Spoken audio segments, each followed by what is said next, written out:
What makes us who we are, to a large extent, is the things that we love, the things that we care about, even the things that we are obsessed with. Millions of Indians over the decades have been shaped by cricket and united by their common love for this game. But today, it's all changing. In the last few years, aided by technology, the world around us has been transformed, and we live different lives today with many more choices and therefore much less time. Who can watch the leisurely drama of Test cricket unfold over 5 endless days? The rhythm of our lives has changed, and so has the way that most of us relate to cricket. Those of us who fell in love with this subtle and sophisticated game often lament how things are not the same. But is our greater lament directed perhaps towards ourselves?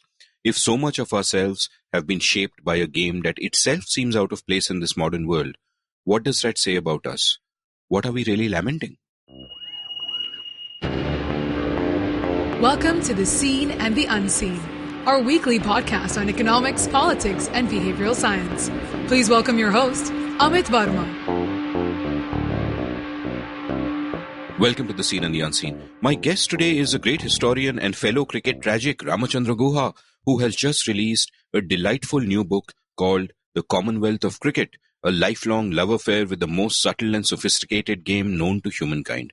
Contrary to the impression I might have given with my introduction earlier, this book is not a lament, but a celebration of cricket from a man who has been obsessed with it, played it at a decent level, and has written about it extensively. Ram has been on my show 3 times before. We did a 2-part special on Mahatma Gandhi last year, which was all about history.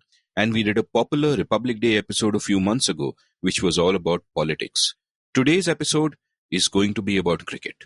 A quick note before we move on though.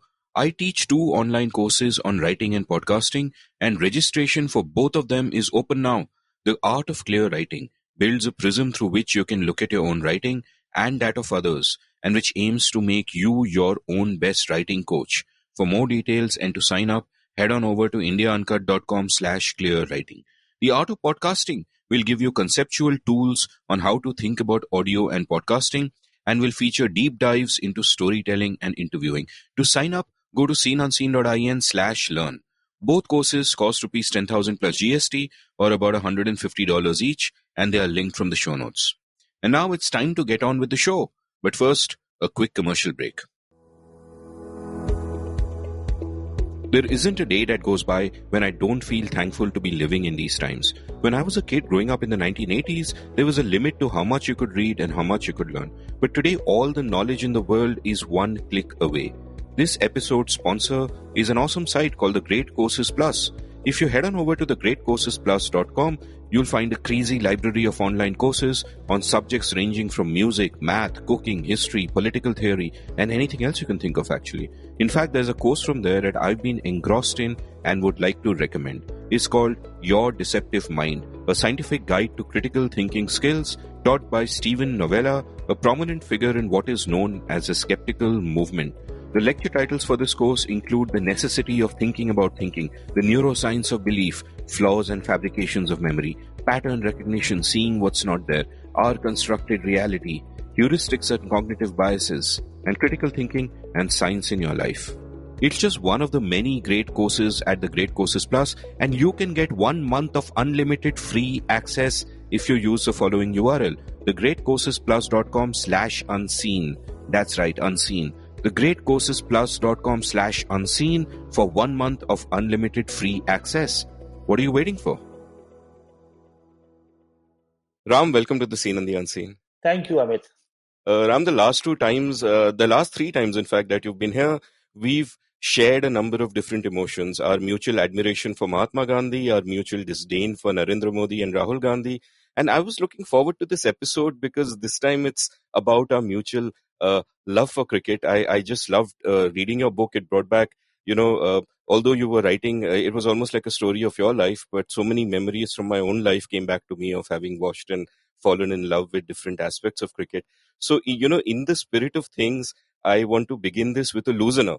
You're very fond of all-time 11s. Your, Wickets in the East had all-time 11s of different states and provinces and so on. In this book, you've got all-time 11s of cricketers you've shaken hands with, cricketers you've seen in the flesh, and so on.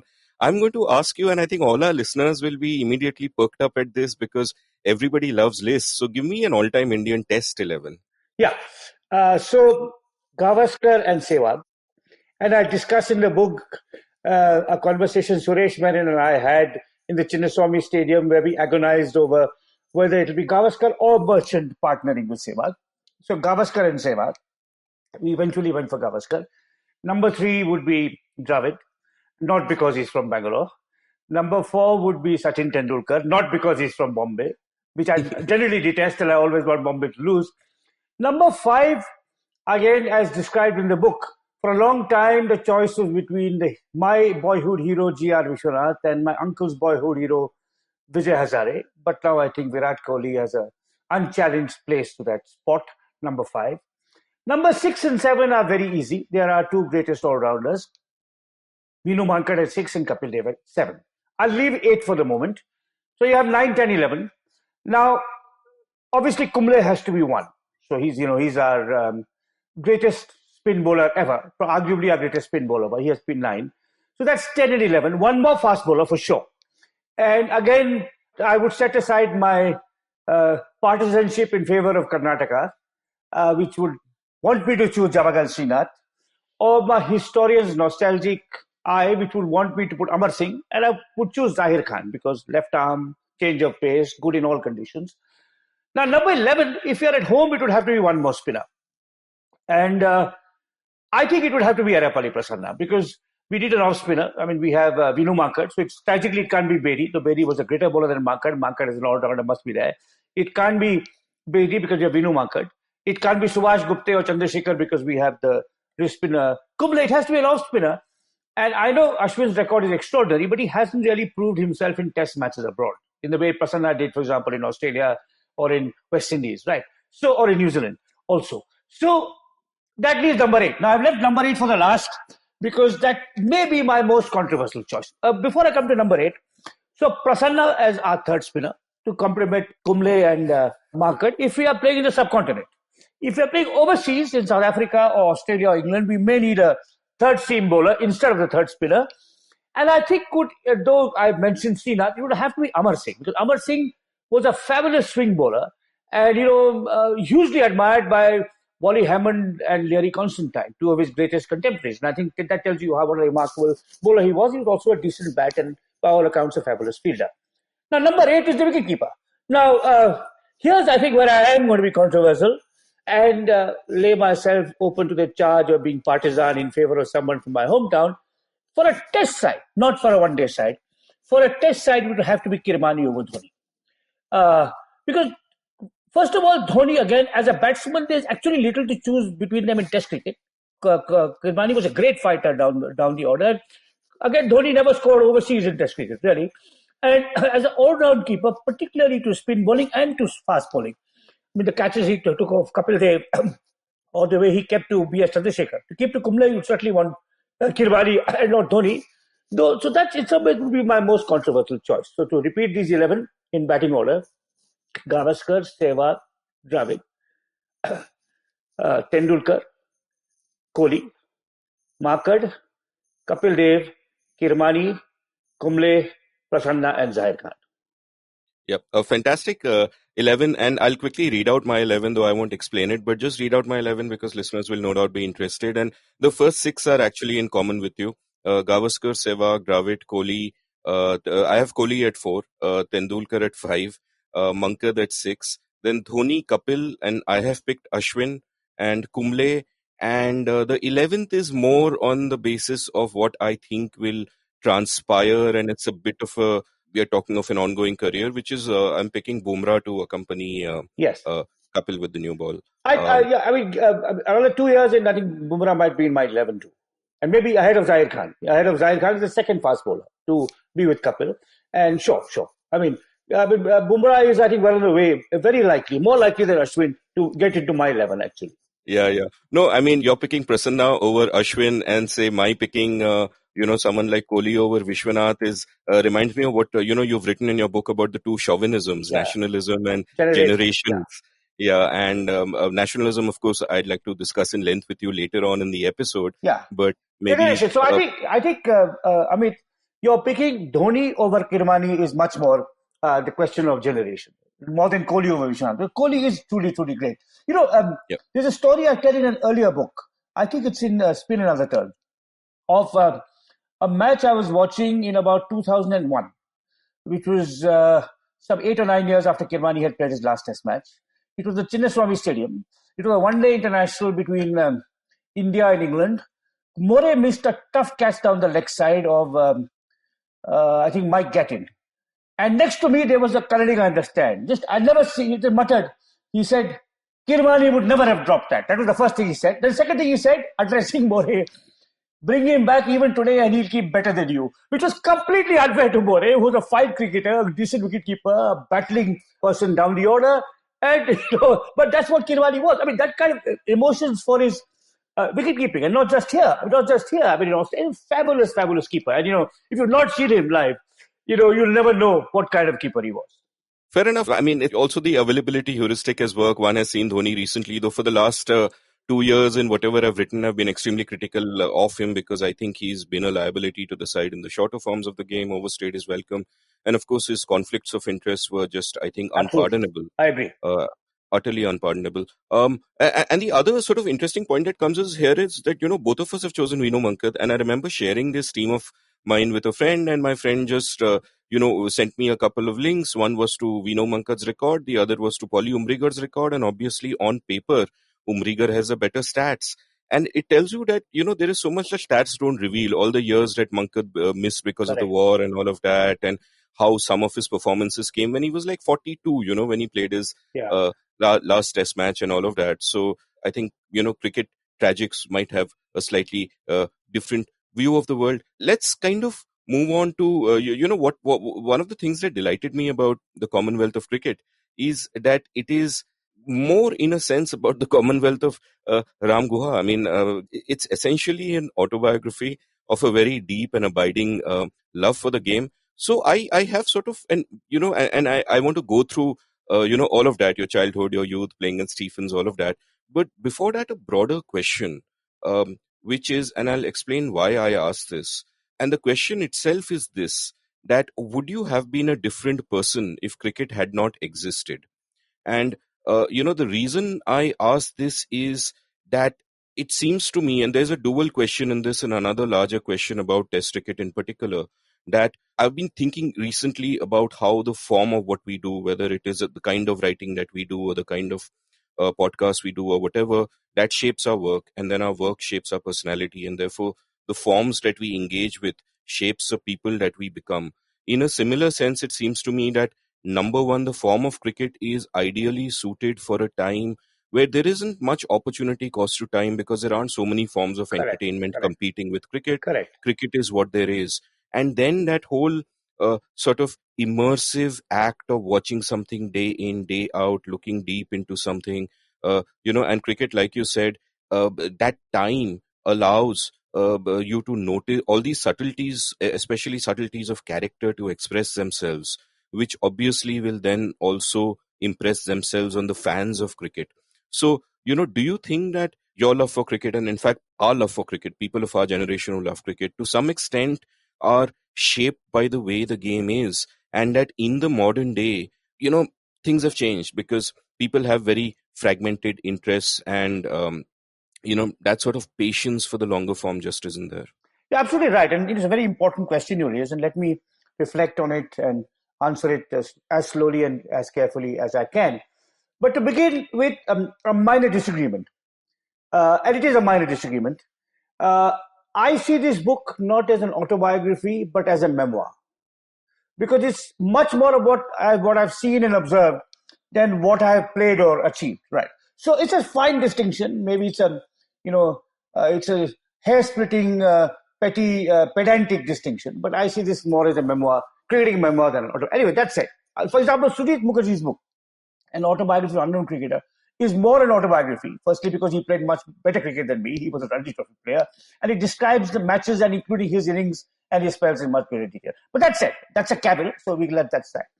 Now, I think one of the things I don't really talk about much in this book is radio. Right? I mentioned it briefly, but I grew up at a time well before you. I mean, you came of cricketing maturity before the smartphone.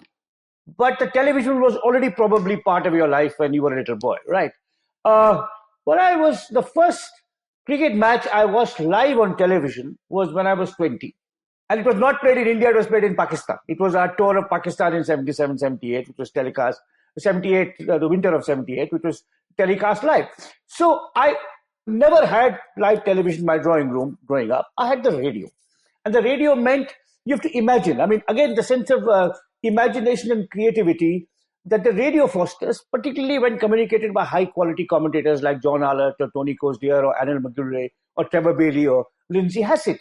You have to imagine the stroke, the fielding, the ball, the setting, the crowd, and so on and so forth. Right. So I think it stokes that kind of imagination. And of course, it's a long durée. So you get up at 5:30, which is a match in Australia, and listen to lunch break, your lunch break, which is the end of play for them. So I think that's certainly why this kind of deep leisurely interest was stoked by the fact that there wasn't even television, it was radio. And of course, there weren't competing interests. I mean, there was no television, there was no smartphone. You could just indulge it all the time. You could, of course, read about it, you could play about it, you could discuss it. But in my case, I mean, there would be many cricket lovers like me. So if you take someone who is an almost exact contemporary of mine, a very wonderful writer on the game, whom both of us admire, and a wonderful writer on many other things as well, Mukul Keshavan. Now, Mukul Keshavan, I think, is a little few months older than me, but we were joined St. Stephen's College the same year. We graduated from high school in the same year. And actually, we first became friends listening because I had one of the few transistors in the hostel. Mukul was a day scholar. And the winter sun, when you could actually sit out on the lawn in Delhi, again, think of the times. Blue skies, no pollution, and I'm in with my transistor in the quadrangle, listening to the Australia series of 77, 78 when Bedi was captain and Gavaskar got 300s. And of course, Australia was defeated by Packer. And Mukul joins me sitting on the lawn and chatting. Now, if you take Mukul, the difference between Mukul and me, there are many differences. I mean, his sense of style, I can't remotely ever think of equally. He's, I think, the best, word for word, the best writer in English in India today. All right. However, cricketing-wise, there's an important difference between Mukul's absolute obsession for cricket and mine, which is that Mukul never played cricket except in the gully. He did not play for his school. He did not play for his college. Now, what that meant was that, of course, I was much more consumed by the game than Mukul. But I also, other sides of my personality were underdeveloped. Maybe if Mukul had been as good a cricketer as I was, good enough to play for the college, then he wouldn't have had the kind of refined poetic sensibility that I totally lacked. Because when he was not listening to cricket, he was reading, Larkins and Amis and Conquest and so on. So in some ways, and now when I compare myself to my son Keshava, whom you also know, and who's also cricket tragic, I mean, by the age of 20, he had read much more than I ever had because, again, like Mukul, he wasn't really a competitive cricketer. So there are also costs to that kind of obsession. I don't regret it. But both the time, the available technologies, the lack of distractions such as television and smartphone, the greater opportunity to develop an interest in a more leisurely, drawn-out way, full-blown way, but also the fact that I was playing cricket and was consumed by making it as a cricketer as well. That I think account for the passion, the intensity with which I have lived this game. So tell me about your childhood. I mean, one of the figures I've found it very interesting to read about was your uncle, your mama, Mr. Duraiswamy, who you said could have played cricket for India easily had it not been for the fact that he had one bad arm because of something that happened in childhood. So, tell me about how that love for cricket comes, and was your playing cricket partly in a sense also influenced by having a role model like him in the family who was such an outstanding cricketer and, obviously wanted you to do well as well? Very, very much so. Very much so. I mean, as again I talk about in the book, the relationship with one's mama is particularly close, mother's brother. In this case, he was devoted to my mother as well. He had no children of his own. I became the object of his both his affections and his unfulfilled ambitions. And he poured all that out on me. Now, of course, my father also played cricket, which I also relate in the book at a lesser level. And my father and uncle played club cricket together in Dehradun. When he was growing up in Bangalore, my father had the good fortune of working in the same lab as the father of the great Benjamin Frank, who's now forgotten now, tragically, who should have played for India. Magnificent attacking batsman who played for Bengal and for Mysore and for the rest in the Pentangula, and was truly one of Karnataka's great pioneering cricketers, well before Vishwanath and Dravid and so on. So my father knew Frank's gifted him a bat. So there was a little bit of that already in the house, in my own natal house with my father. So we'd play, on the lawn, and my uncle, as I relate my book, came on a visit, saw me bowl a leg break, beat my father on the outside edge, followed by googly, and beat my father as he went to drive, bowled through the gate. I have no recollection. But Dore thought my nephew has 2 hands and 2 legs. He can bowl a leg break at a googly at the age of 5. I'm going, or 6, I'm going to make him a test cricketer. So yes, and so Dore was certainly a great, great hero of mine growing up. And in many ways, this book is a tribute to him, to our long-standing relationship, including the occasional disagreement, which I talk about in the book. And, I never showed it to him. So some of the facts about growing up are actually wrong. I mean, one fact he pointed out to me was about the club he ran called Sporting Youngsters. Now, Sporting Youngsters was a club which he founded in Dehradun. And one of the relationships I described in the making of that club was between my uncle, the son of the senior most scientist in the Forest Research Institute, and a son of a chaprasi or peon called Ram Bahadur, who was an Olympic footballer, apart from being an outstanding cricketer of the era of my youth. But uncle, when he read the book, told me there's an error. He said Sporting Youngster was not founded by me. It was founded by my elder brother, Tangu. So I have 5 mamas. Dora's in between. Tangu was older.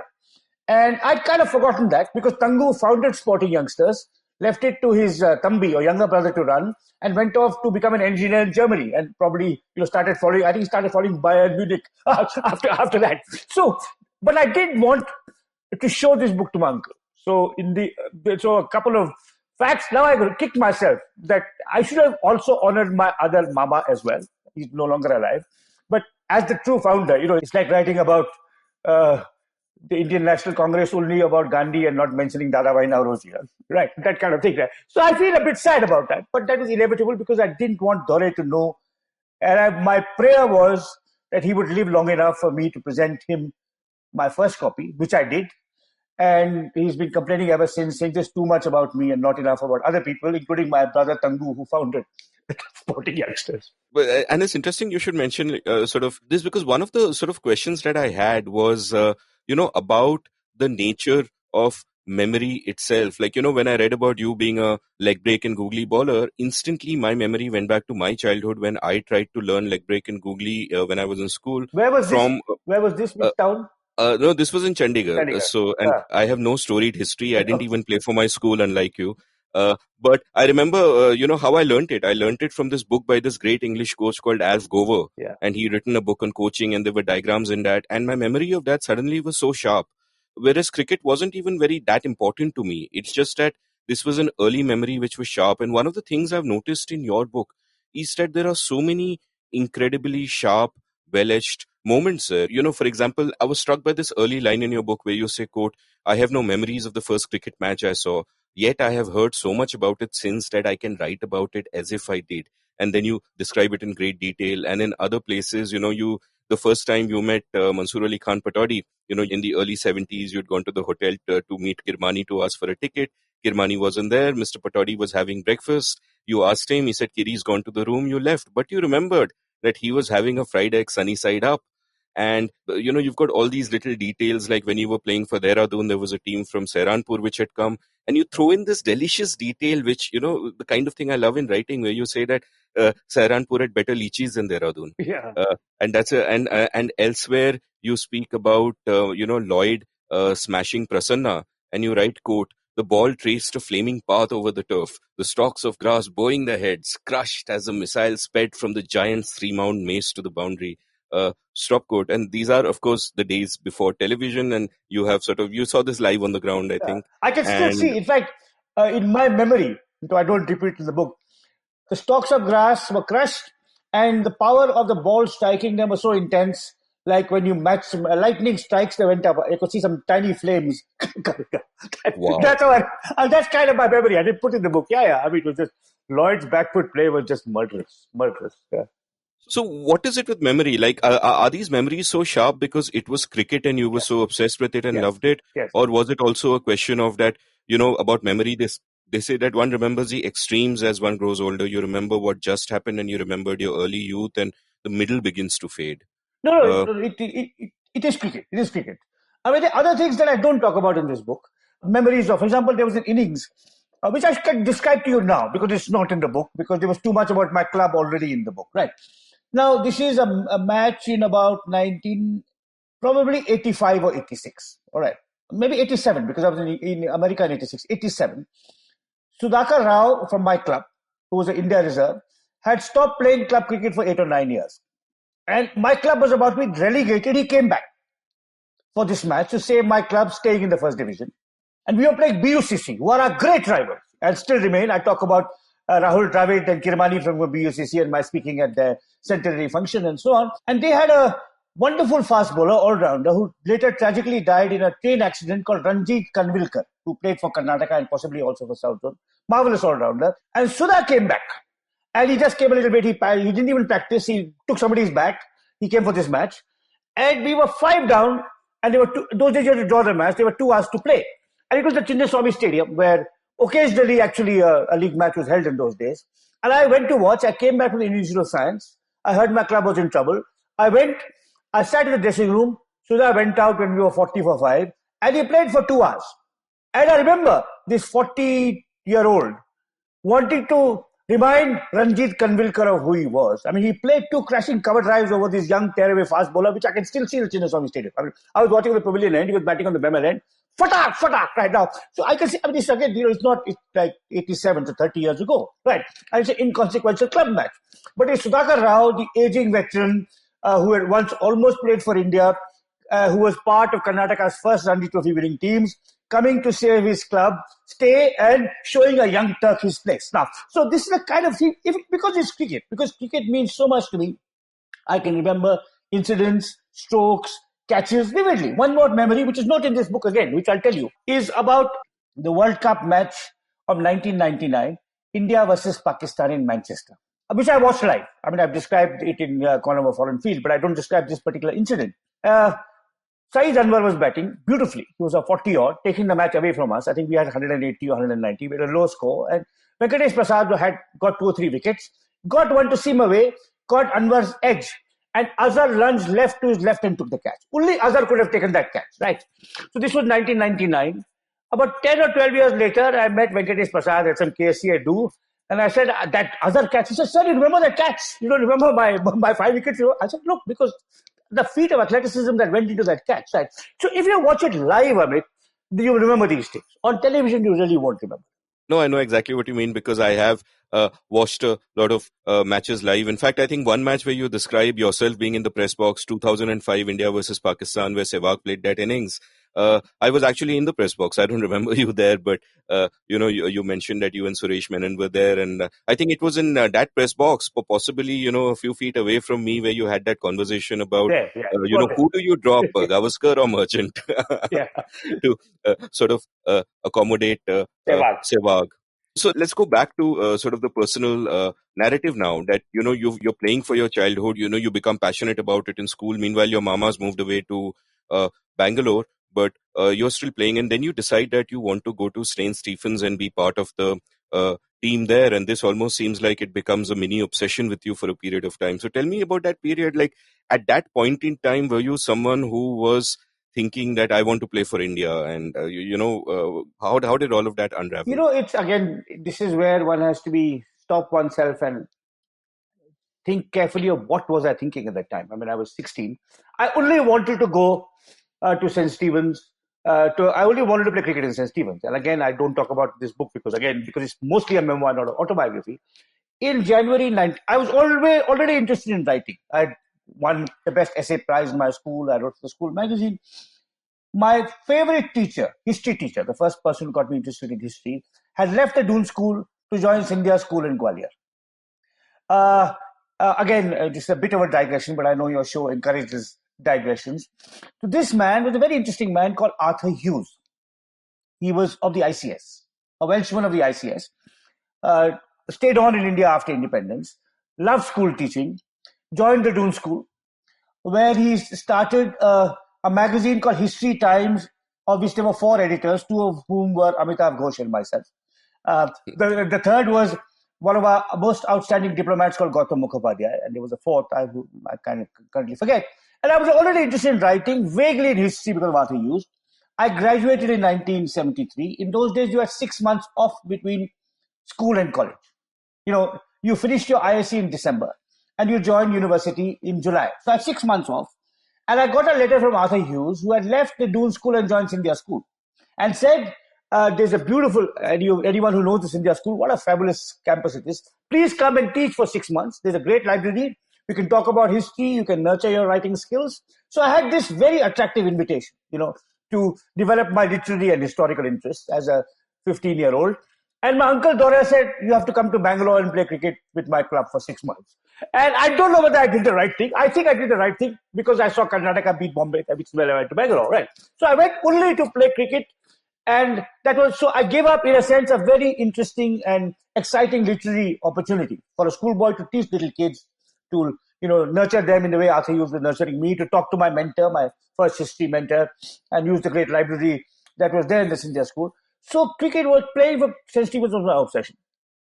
Did I think I would play for India? Probably unlikely. I thought maybe Ranji Trophy ho sakta hai. Unlike Dore, I had two hands, so maybe he didn't play Ranji Trophy, I can play Ranji Trophy. But I quickly realized in my first year in college that even that was beyond me.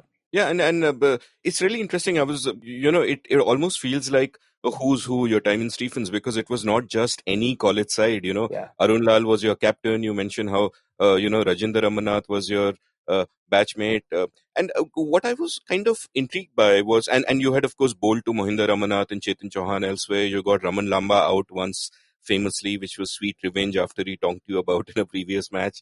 And one of the sort of things that struck me about this was that your college mates also included Piyush Pandey and Chandan Mitra. You've spoken about how once you went to watch a match and besides you were Pranay and Radhika Roy. You've already spoken about how you and Amitav Ghosh were co-editors of her magazine. Now, what kind of strikes me while reading all these names and sort of from my own memories, which were much later, but from the 80s, is that people who made something of themselves in India, by and large, tended to be from a small group of elites. Yes. Who all kind of knew each other, and it was that kind of circle. And it's almost as if there's a similar thing in cricket, but you're living through a time where you sort of describe a transition of that also. You talk about Sonnet Club and how, Sonnet Club just came up so suddenly. In fact, Lamba was from Sonnet Club, as you mentioned. So tell me a little bit about that, because, how did that change gradually, not just within cricket, but within society? No, absolutely. What that captures is the very narrow elite base of that time. There was a very nice piece in Mint about my book by a young writer Uday Bhatia, where he mentioned this, that I bowled as a schoolboy to Tom Alter when I was in college. I hitched a lift with Kiran Bedi, and later I watched a match with Roy. So, and none of them were famous then. Kiran Bedi was, because she was the first female cop, so she was already known when she gave me a lift to the Mori Gate cricket ground of St. Stephen's College. But the narrow base of the elite, and it was narrow. For example, all the 50% of the IFS officers came from St. Stephen's. The editors of English language newspapers came from St. Stephen's. Now, a lot of that has changed, and that's damn good. I think that's damn good. There's been a deepening of the Indian middle class in its kind of catchment area, the diversity of places people come from, and of course, a deepening of the catchment area of Indian cricket itself. And again, Karnataka beating Bombay in 1974 partly paved the way for that. In Bollywood, I think there are some, though one obviously deplores the manner in which Kangana Ranaut expresses her criticisms, there is some truth to that Bollywood is also a club of inner people with the same families promoting their own people, their own progeny and so on. And St. Stephen's was completely elitist. It was not elitist I'd say it was not elitist in class terms. It sometimes thought it was of rich people. No, it was elitist in favoring those who were fluent in English. So, command over English was a marker of success in St. Stephen's, and then became a marker of your success in the foreign service, in the bureaucracy, in journalism, in the corporate world, and so on. And fortunately, that has changed. And I think that's a lot to do with Mandal and market, the deepening of the caste basis of the Indian elite, and the market, where, privilege and entitlement is rewarded, is only rewarded in the Congress party. right, and very rarely outside the Congress party, which is good, which is how a democracy should function. One could actually trace the arc of your admiration and contempt and just go from one Gandhi to another Gandhi. It kind of strikes me like that. So you just said something interesting, and I want to take a digression and sort of mention that a bit, because my next question was going to be about your cricket writing in any case. And the digression is really, that when I teach an online writing course, and there I sometimes speak about how the way that Indians speak English is shaped slightly because of this post-colonial baggage that English has been a marker of class. And therefore, we always want to signal our sophistication by showing how good we are with English, what kind of fancy words we can use, and all of that. So, one, what are your thoughts on that? And two, you made a sort of, you talk about your taste in cricket writing, sort of shifting from Cardus and A. Thompson, and you obviously discovered Cardus's writing through Thompson, as you point out, from Ray Robinson and Jack Fingleton, which, exactly mirrors my taste as well. So, how did that sort of aesthetic shift come about? And, how did your taste evolve? And when you began to see yourself as a writer, who were the sort of writers you looked up to? And when you wrote about cricket, who were your models in a sense? First of all, though not contrary, but complicating what I said about command over English being an easy entree into the Indian ruling class, which it no longer is, and happily it no longer is. At the same time, I'd like to say that if you write in one language, you should do it well and elegantly and accessibly and with style. So, please don't tell me that Chetan Bhagat is a better writer than Vikram Seth. He is not. He's he may communicate, to a certain audience, but as a lover of English, give me Vikram Seth over Chetan Bhagat any day, or from aesthetic sense, right? So that way, I still set a great deal of store by style. Since I write in English, if I wrote in Hindi, my models would not be, the khichdi that you see on television, but a great Hindi writer, whoever that might be, right? Or likewise in Tamil and Bangla. So I have high aesthetic standards when it comes to music, when it comes to literature, when it comes to cricket. I don't believe in dumbing down for the sake of satisfying political correctness. Why did I move from Cardus and Thompson to Robinson and Fingleton? Is principally because Fingleton and Robinson understood the game better because they had played. Whereas Cardus and Thompson were just armchair guys. I mean, Cardus played a little bit of cricket, which he talks about memorably in his autobiography, as he was assistant master in a school. But I think the best writers today, the best writer unquestioned, is Gideon Haigh. Because he understands the game, but he also understands style. He has wit, flair, a deep sense of history. And even Fingleton later on became a professional journalist. He was also made his living as a wordsmith writing about Australian politics. So let's not disparage Fingleton's style. Where, of course, it wasn't as lyrical and effusive and sentimental and elegiac as Thompson or Cardus, but it was good enough for the purpose at hand. And he had a masterly command over the techniques, the laws, the idioms, and the history of the game, right? As a person who had played with Bradman and Bill O'Reilly and Walter Hammond and all the rest. So, but, in a sense, a writer has to evolve their own style. So, I don't think I've drawn on all these influences. So, I think probably the structure of Wickets in the East is modeled on something A. Thompson wrote on English counties, but it's also Indian idiom. It has history thrown in. It has my Uncle Dore's stories, all of that. I think it's also important not to, how do I put it this way? When I wrote Corner of a Foreign Field, which came much later, and which is a very different kind of book, that the year I wrote Corner of a Foreign Field may have been the only year in my adult life when I did not reread Beyond the Boundary. Because I did not want to be influenced by it in any way, remotely be influenced by it. Because you cannot, it's the best cricket book ever written, possibly the best sports book. Everyone should not try and imitate it or emulate it. Ashish Nandi made the mistake in his book Tao of Cricket to try and do a Beyond the Boundary for India, with kind of some cultural analysis of that kind. I just wrote a straightforward social history based in my book Column of Foreign Field, based on in the archival material I did. But I was very lucky in having a father who encouraged reading and bought me books. He would go to Delhi and get me books. St. Stephen's College had a superb library, of cricket books. That's where I discovered Beyond the Boundary. They had 4 or 5 books by Fingleton. They had Ronald Mason, who's a wonderful English stylist.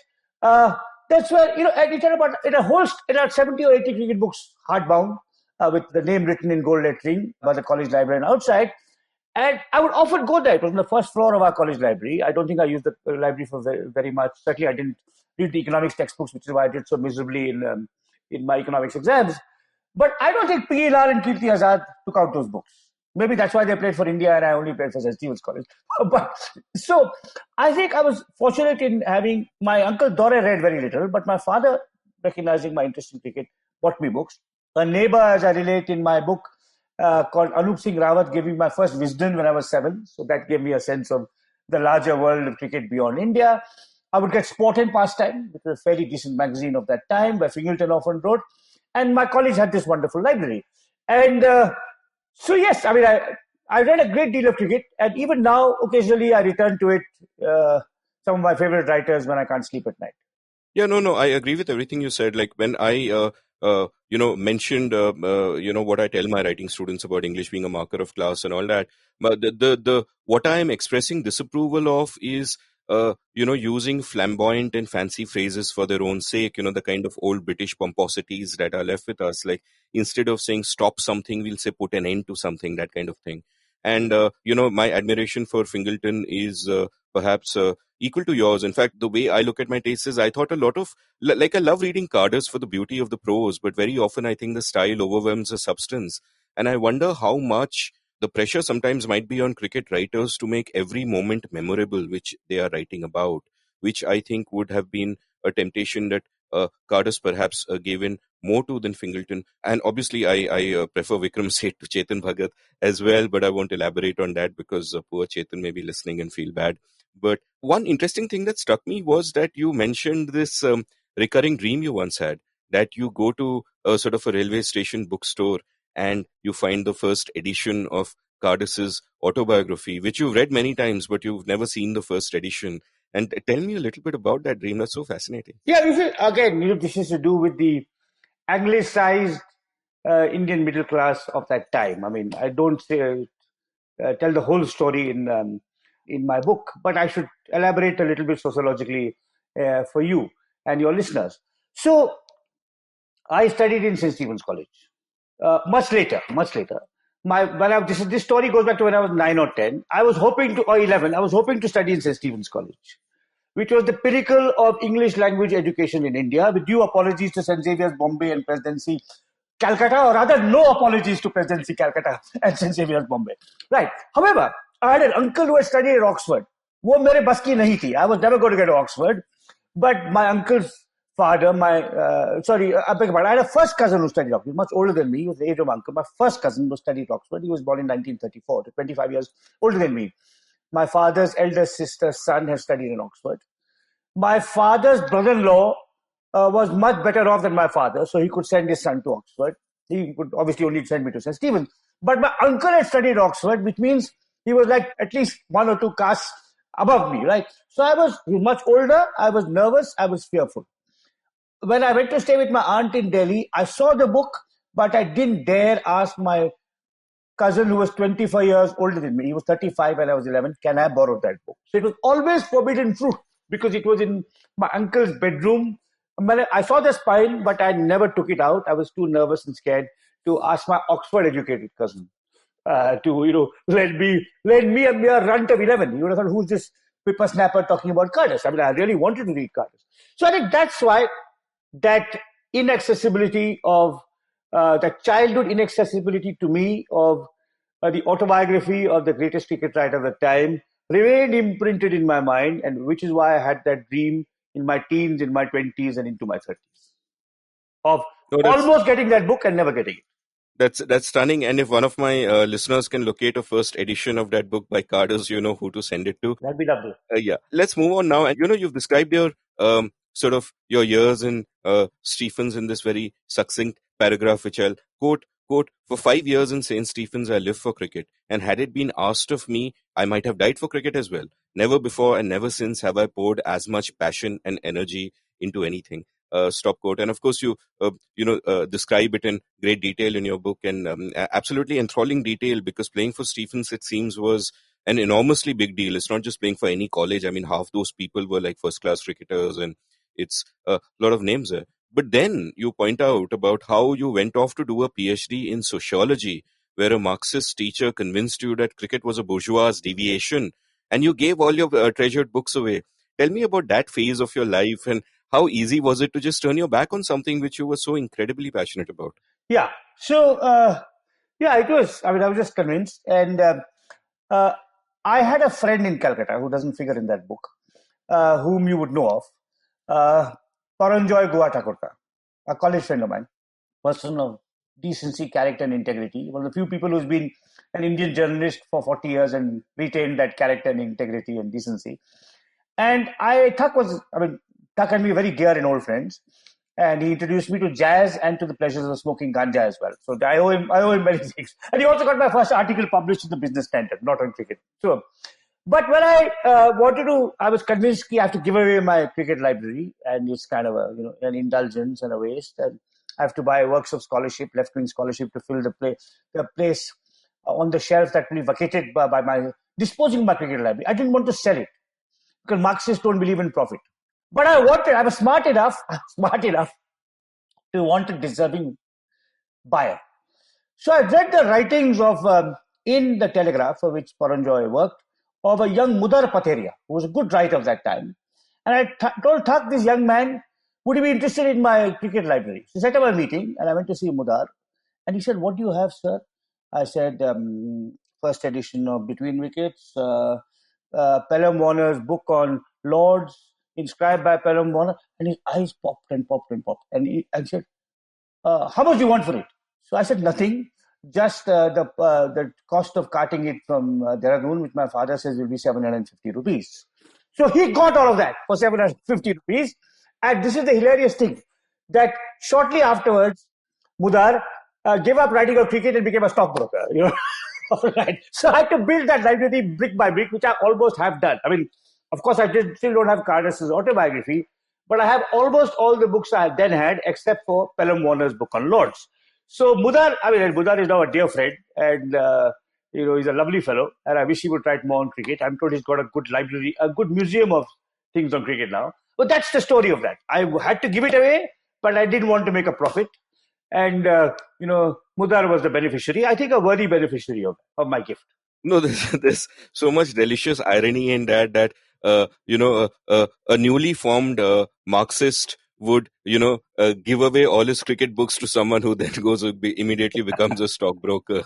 So well done doing that. So tell me about kind of those years and how you eventually got back to cricket. Like, you describe a very interesting story where I think you're in the US, and to pass the time you're kind of bowling, you're reviving your skills at spin bowling against a wall in your apartment, and the person who lives below complains that, hey, it's disturbing my wife and all that.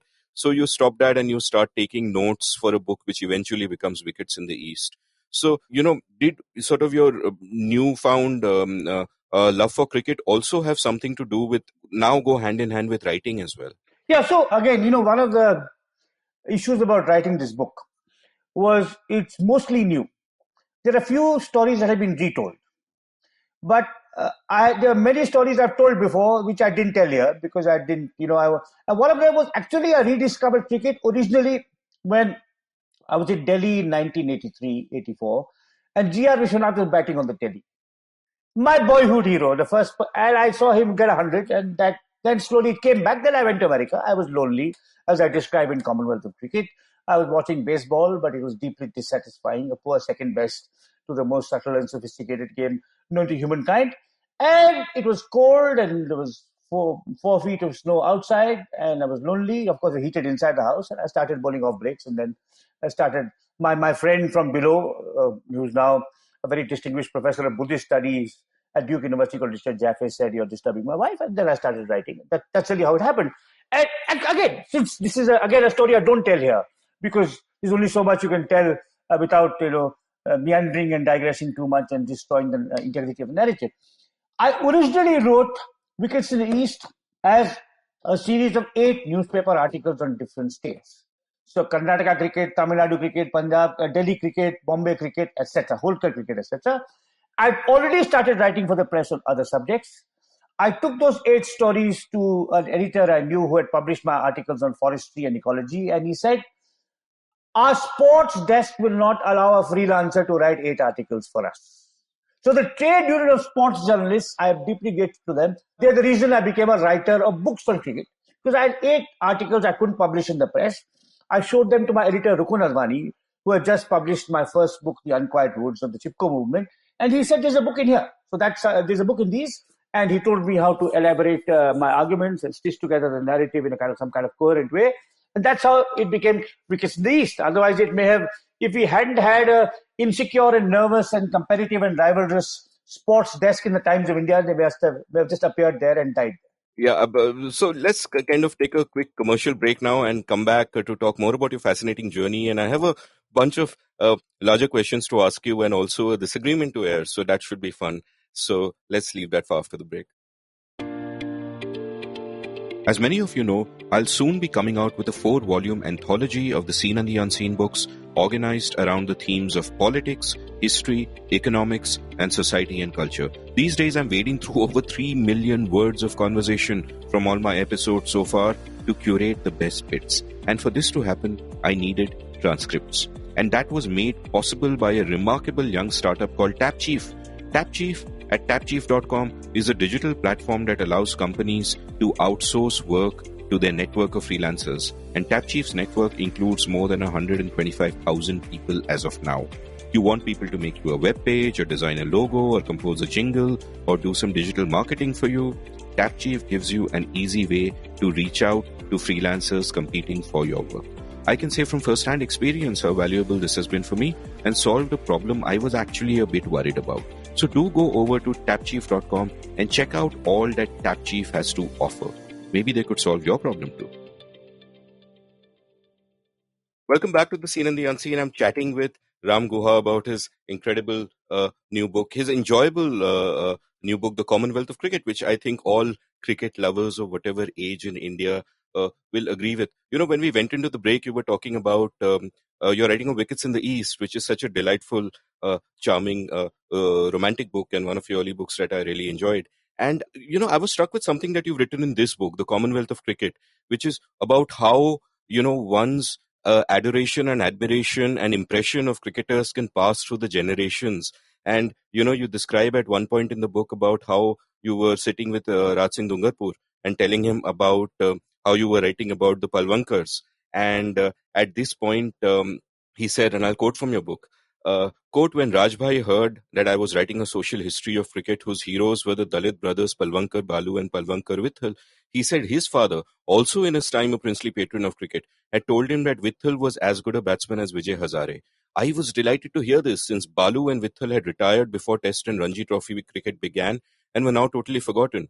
T.G. Vaidyanathan had insisted to me that Hazare was as good as Sunil Gavaskar, and I was now telling my son Keshava that Gavaskar was as good as Sachin Tendulkar. And I'm sure, you know, and even younger, maybe Keshava will one day tell people that, hey, Kohli is as good as Tendulkar. So, you know, what also kind of strikes me when I read this is how much of our memories of cricket are collective memories in a sense, because, you know, what is passed on to us also becomes a part of our imagination and our sort of constructed memory also in a sense. How so much of it really depends on these spoken word mythologies almost, you know, and you know, you'd earlier mentioned how Wally Hammond was an admirer of Amar Singh and all the things we've heard about Amar Singh. And I was sort of reminded of Hammond's flamboyant quote about how, you know, when the ball came off the pitch and Amar Singh bowled, it was like they were coming off the cracks of doom. It sounds to me like a very Cardassian thing to say in its sort of flamboyance. So what do you feel about that? And do you feel that in this modern age where every image is documented forever on YouTube and there's almost, you know, too much of a sensory bombardment happening of our senses, that some of this is kind of lost? And what is the trade-off here? On one hand, there is a danger of over-romanticizing a past age. But of the other hand, I think, you know, there is so much charm to that as well. And you and I, of course, would be partial to forming our notions of cricket that way because that's how we grew up. Yeah, I think although I wish there was footage of Market bowling and Hazare and Merchant batting. Uh, the fact that there's so much footage of Tendulkar batting, I think, is a wonder and a joy, not just for you and me, but for generations yet unborn. Because however great Kohli is, he did not face Donald and Wakar Yunis and Wasim Akram. Michael Stark is not Wasim Akram. Let's be clear about this. And so I think we know Tendulkar's greatness not just because of the strokes he plays, but because of the bowling he played against. I mean, the only bowler today. The only world cricketer today, and he's slightly past the hill, who's comparable to Donald and Yunis and Wasim Akram and Glenn McGrath is Jimmy Anderson on a moving track, right? So I'm grateful for what we have of Tendulkar, because it tells you what a sublimely great player he was. And I was telling Rajdeep Sardesai the other day, you always complain about my love for Karnataka cricket, but there's only one chapter in this book devoted to a single cricketer, and that's a Bombay cricketer, Sachin Tendulkar, right? So because there was something about how he played, when he played, and the character of his stroke play that makes him sublime. And I'm glad we have that on YouTube. And, I wish we had the same things we have a little bit of Gavaskar, less of Vishwanath, virtually nothing of Hazare and Umrigar and Manjrekar, let alone the bowler. The market is virtually nothing. I mean, Bishan, there's a bit, and I saw so much of him that I know how great he was. So I think probably we are lucky that we have all of this to make more reasoned comparisons across generations as we go further down the road. And just thinking aloud, I'm kind of struck by another sort of trade-off of the changing times. One is, as you've pointed out, the Indian elites earlier were drawn from a small pool of, English-speaking people who were educated in a small set of places. So your ecosystem is smaller, your pool of places is smaller, which is why you had these dominant regional teams in, Bombay, Delhi, Mysore, which later became Karnataka, and you had these sort of dominant, but otherwise there was really nothing. Now, a couple of things have happened in modern times, which seems to me to go in opposite directions. One is the pool has widened enormously, and you would imagine, because of access and because of just more points of entry to the game, including the IPL, which we can talk about later.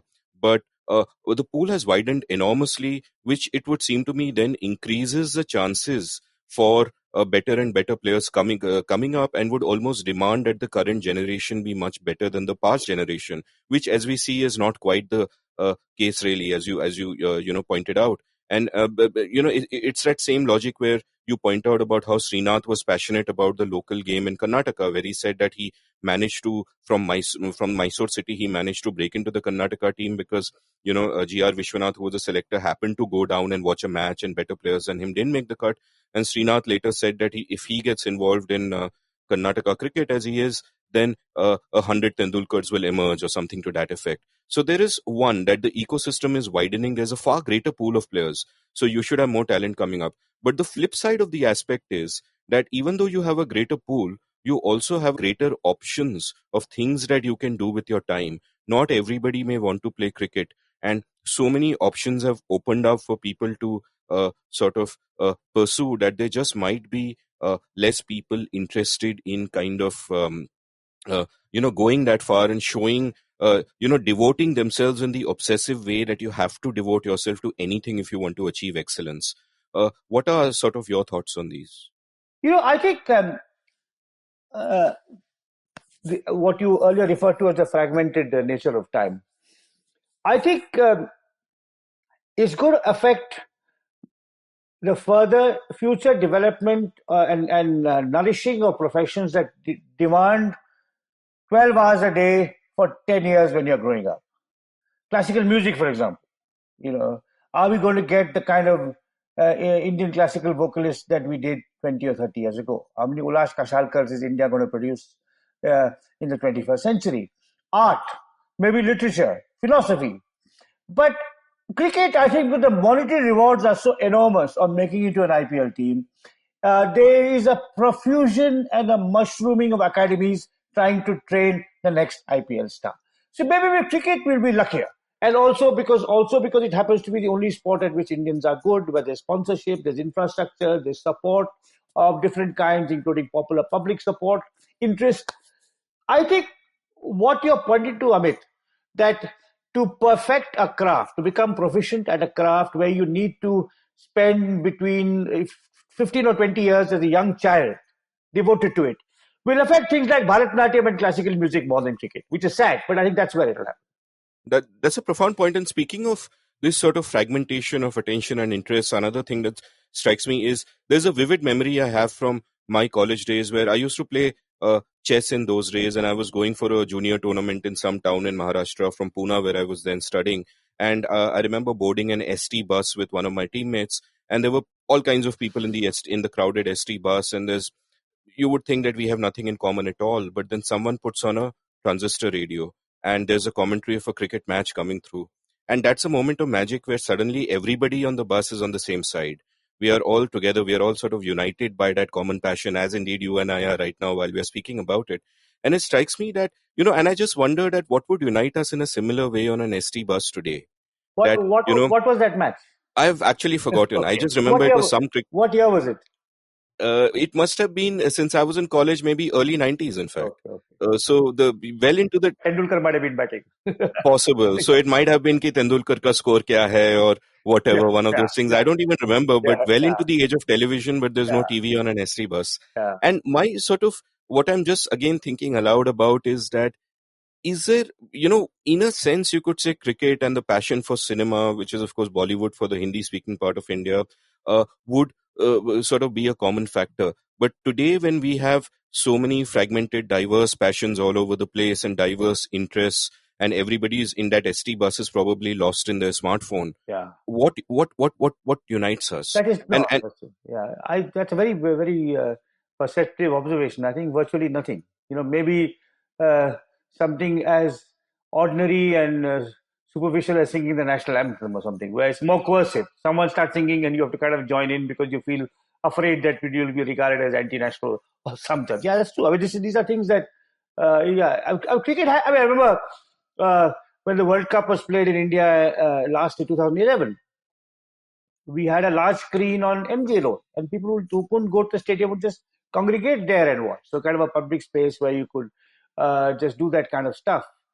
And of course, our regime now does not like open public spaces. Even our judges in the Supreme Court say they must be designated and defined. I mean, so I don't know where this kind of collective spirit of enjoyment of music or cricket or art, where we'll have it. Yeah, and no, of course, I mean, the flip side, which I'd also like to acknowledge and point out in case I sound like a hopeless Luddite who is just bemoaning all of this, is that we can form communities online and, we might have a niche interest and never meet someone physically who shares that interest, but online we can form those communities and you and I can have this conversation. But the other flip side of that is that then a lot of our lives are lived in the abstract online world and not in the concrete physical world, which I think has a variety of effects, one of which is making our discourse much more toxic because people behave in ways which they would never behave if they were with you in the flesh and blood. Let's also sort of now, move on from there to talk about something that you discussed towards the end of the book and which is endlessly fascinating to me, is this bizarre moment where a cricket tragic is suddenly asked to take over the administration of the game. And I think you mentioned in your book about how shocked various people were at this, including I think Gideon Hay, who's been on the show long ago, saying like, "What the hell is with the world?" It's almost like a 2020 kind of bizarre thing. Ram Guha taking over cricket administration. So tell me a bit about that, and tell me, your apprehensions and motivations going into that. So, I mean, firstly, I was one of four. I was part of a committee of administrators chaired by Vinod Rai. So I was ambivalent. I consulted a few people. All except one said I should join. They said, you've loved the game so much. It is murky and dirty. And there's at last an attempt to try and clean it up. You owe it to yourself. You owe it to cricket. You owe it to us. Lots of people in Karnataka who were worried about the way the game was being run into the ground by the Karnataka State Cricket Association also asked me to join. And I maybe naively and out of vanity succumbed to that kind of thing. In a sense, I'm glad because it gave me an unusual insight into what was going on. And though, of course, I spectacularly failed, as I describe in my book, I knew it would be very different from anything I'd ever done. So for the first day, I kept a diary. Normally, I don't keep a diary. I mean, the other incidents in this book are recollected from memory. It's not that when I watched the 1996 quarterfinal in Bangalore World Cup quarterfinal with India and Pakistan, I was keeping a diary. It's not that when I watched Karnataka beat Bombay in 1974, I was keeping a diary. No, those are all recollected from memory, which I'd occasionally look at a scorecard if I felt I had got some particular fact wrong. But here I realized I am going to keep a diary of what I see, what I observe, the emails I get, the tweets about this. And I kept a very detailed diary, only small excerpts of which I've used in those chapters. So it was intense for 4.5 months of trying to set right the BCCI. And then I decided that this is going nowhere. I better get back to what I know I am in command of, which is researching and writing historical works. That's what I did. And one of the things I sort of keep noticing and writing about and talking about, though mostly with reference to government, often is that number one, power corrupts. That's a cliche, but it's a universal truth. And number two, people respond to incentives. Like, for example, and I'll ask about your struggles during this period separately and the various causes which you were fighting for. But, one of the anecdote that you sort of relate from this sort of strikes a chord where, the chairman of the committee, Mr. Vinod Rai, he is going to a book launch to launch a book on Tendulkar, and he's sitting beside Tendulkar, and you point out about that, look, if he didn't have this post, he would have been doing none of this, and therefore he should not have been doing this. And in your case, it strikes me that the incentives to make use of the post are much less because you're already such a renowned public figure in another field that any lapse of behavior or any, swaying from your principles would obviously affect you and what people thought of you and all that. So, you're very forthright and true to that. But that's not necessarily the case with everyone, which could lead us to the hopeless conclusion that, it's sort of the institutions and the culture which shapes the way people behave. Like one of the points you kind of made while talking about that period is that in that whole conflict of interest saga which you were fighting, and there I completely feel entirely as strongly as you that it's just shocking and it continues. And that among the people who had a conflict of interest like that was someone of such impeccable character as, one of my heroes growing up, Rahul Dravid himself. And Dravid, to his credit, as you point out, had the grace to eventually, sort it out and no longer has a conflict of interest. But at that time he did, and he was like, I'm just, going by the existing rules and blah, blah, blah. But is that something that over a period of time, and as a historian, and we might even have discussed this in one of the previous episodes, people are ultimately, in a sense, creatures of circumstance responding to incentives. Is there therefore a sense of, should we then have, like, how hard is it then to fight that sense of fatalism that, it's okay that you can have all these principles and whatever when you're away from it, but when you're actually part of it and a player in the game, how do you respond? So I've rambled a bit, but what are your thoughts? Amit, there are two heroes of this book. There are many heroes, but there are two principal heroes. One we've talked about, my Uncle Dore. The other is Bishan Bedi. Now, I had the great privilege and honor of knowing both before I joined. So I knew there were certain things I would try to do, and there were certain things I would absolutely not do. There's a story I leave out of this book, but I can tell it now. It's a trivial tale, which maybe in the book would have seen somewhat self-promoting or self-regarding. In January, I was appointed to CAA. In February, late in January maybe, or short 2 or 3 weeks afterwards, India was playing Australia in a test match in Bangalore.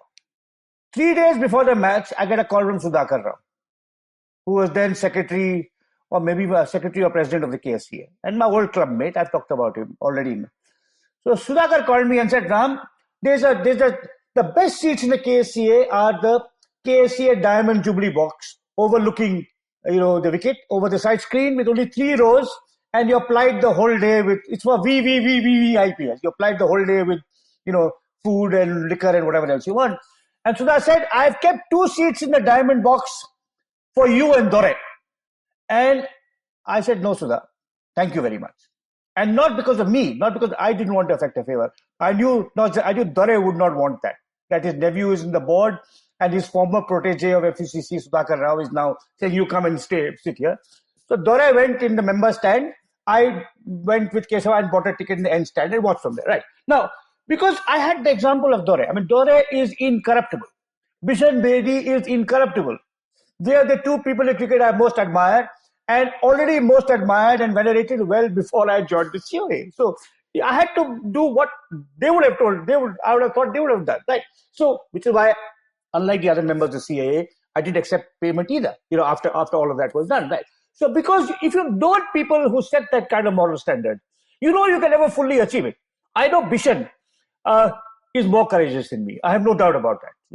But at least his example, or I've known many other people in public life outside cricket who have been extraordinarily courageous and brave. I mean, for example, one person I should name, because I'm sometimes accused only of praising dead people, is the anthropologist Nandini Sundar, who's a younger academic than me, but a person of such sterling courage and integrity, and faced death threats of certain kinds where I might have succumbed. Right. So, if you've known people in your life who have that kind of backbone, you'll be shamed, and they will shame you into at least taking a little bit of kind of insignificant stand, not accepting a pass in the KCA diamond box is not a big deal, which is why I didn't put in the book. But this is what I think happens. I think a lot of it is shaped by what you see around you. I mean, if I don't know what Saurav Ganguly has seen around him recently to behave the way he's doing now, but I think it values of this kind are sometimes they come from within, but at other times they are what you see. And having people like Dore and Bishan Bedi as kind of exemplars, I think has shaped me in certain ways. No, I mean, in a sense, that kind of underscores the point I was making, because these are outliers. Dorai and Yeah, Bishan Singh Bedi and yeah, yeah, yourself, and yeah, yeah. Nandini Sundar, whose book The Burning Forest I love. These are sort of outliers. Now, tell me a little bit about sort of the key battle that you fought while you were part of that 4-member group, which is about conflicts of interest, which is something that I think is a concept that people simply don't understand, because they assume that conflict of interest only matters if you are the kind of person who would take advantage of it. Like, Gavaskar at one point saying, I am not the kind of person who would, mess around because I have a conflict of interest. But the bottom line is the existence of a conflict of interest is a problem. And in fact, I would go further and I would say that one would assume that where there is a conflict of interest, it will be misused, because, power always corrupts. Tell me a little bit about that battle and how receptive were people to it, and how did people within the cricketing community react? I think there's a real problem with the ethical sense of Indians. And I think you need a deep sociological, psychological, philosophical examination into it, and theological examination into it, of which I am not capable. Right? If I may digress a little bit into my personal life outside cricket. My father was a government servant. He ran a scientific lab in Dehradun. I was never allowed to even sit in his staff car. The staff car came to take him to the station. There was no way. That was public, nothing to do with the family, right? I went to Delhi, and I was in St. Stephen's College. And my classmates were children of government servants, like my father. And they came in the staff car to college. They didn't come by the bus of the university special, right? So it struck me that, hey, my father has a certain kind of standard, and these guys are the else, right?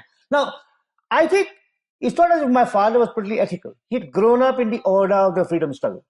He had an uncle. His own father's elder brother was an associate of Mahatma Gandhi, who's legendary in Karnataka. His name is R. Gopal Swami Iyer, for fighting for the emancipation of Dalits. I mean, Dalit reservation in government schools comes in part because of what my grand uncle did. My father had seen this. So he's seen the examples of the freedom struggle and the ethical standards of that time.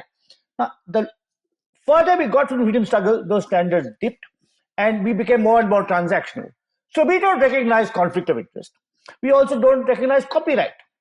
Many years ago, 20 years ago, a young, ambitious cricket writer stole some of my work.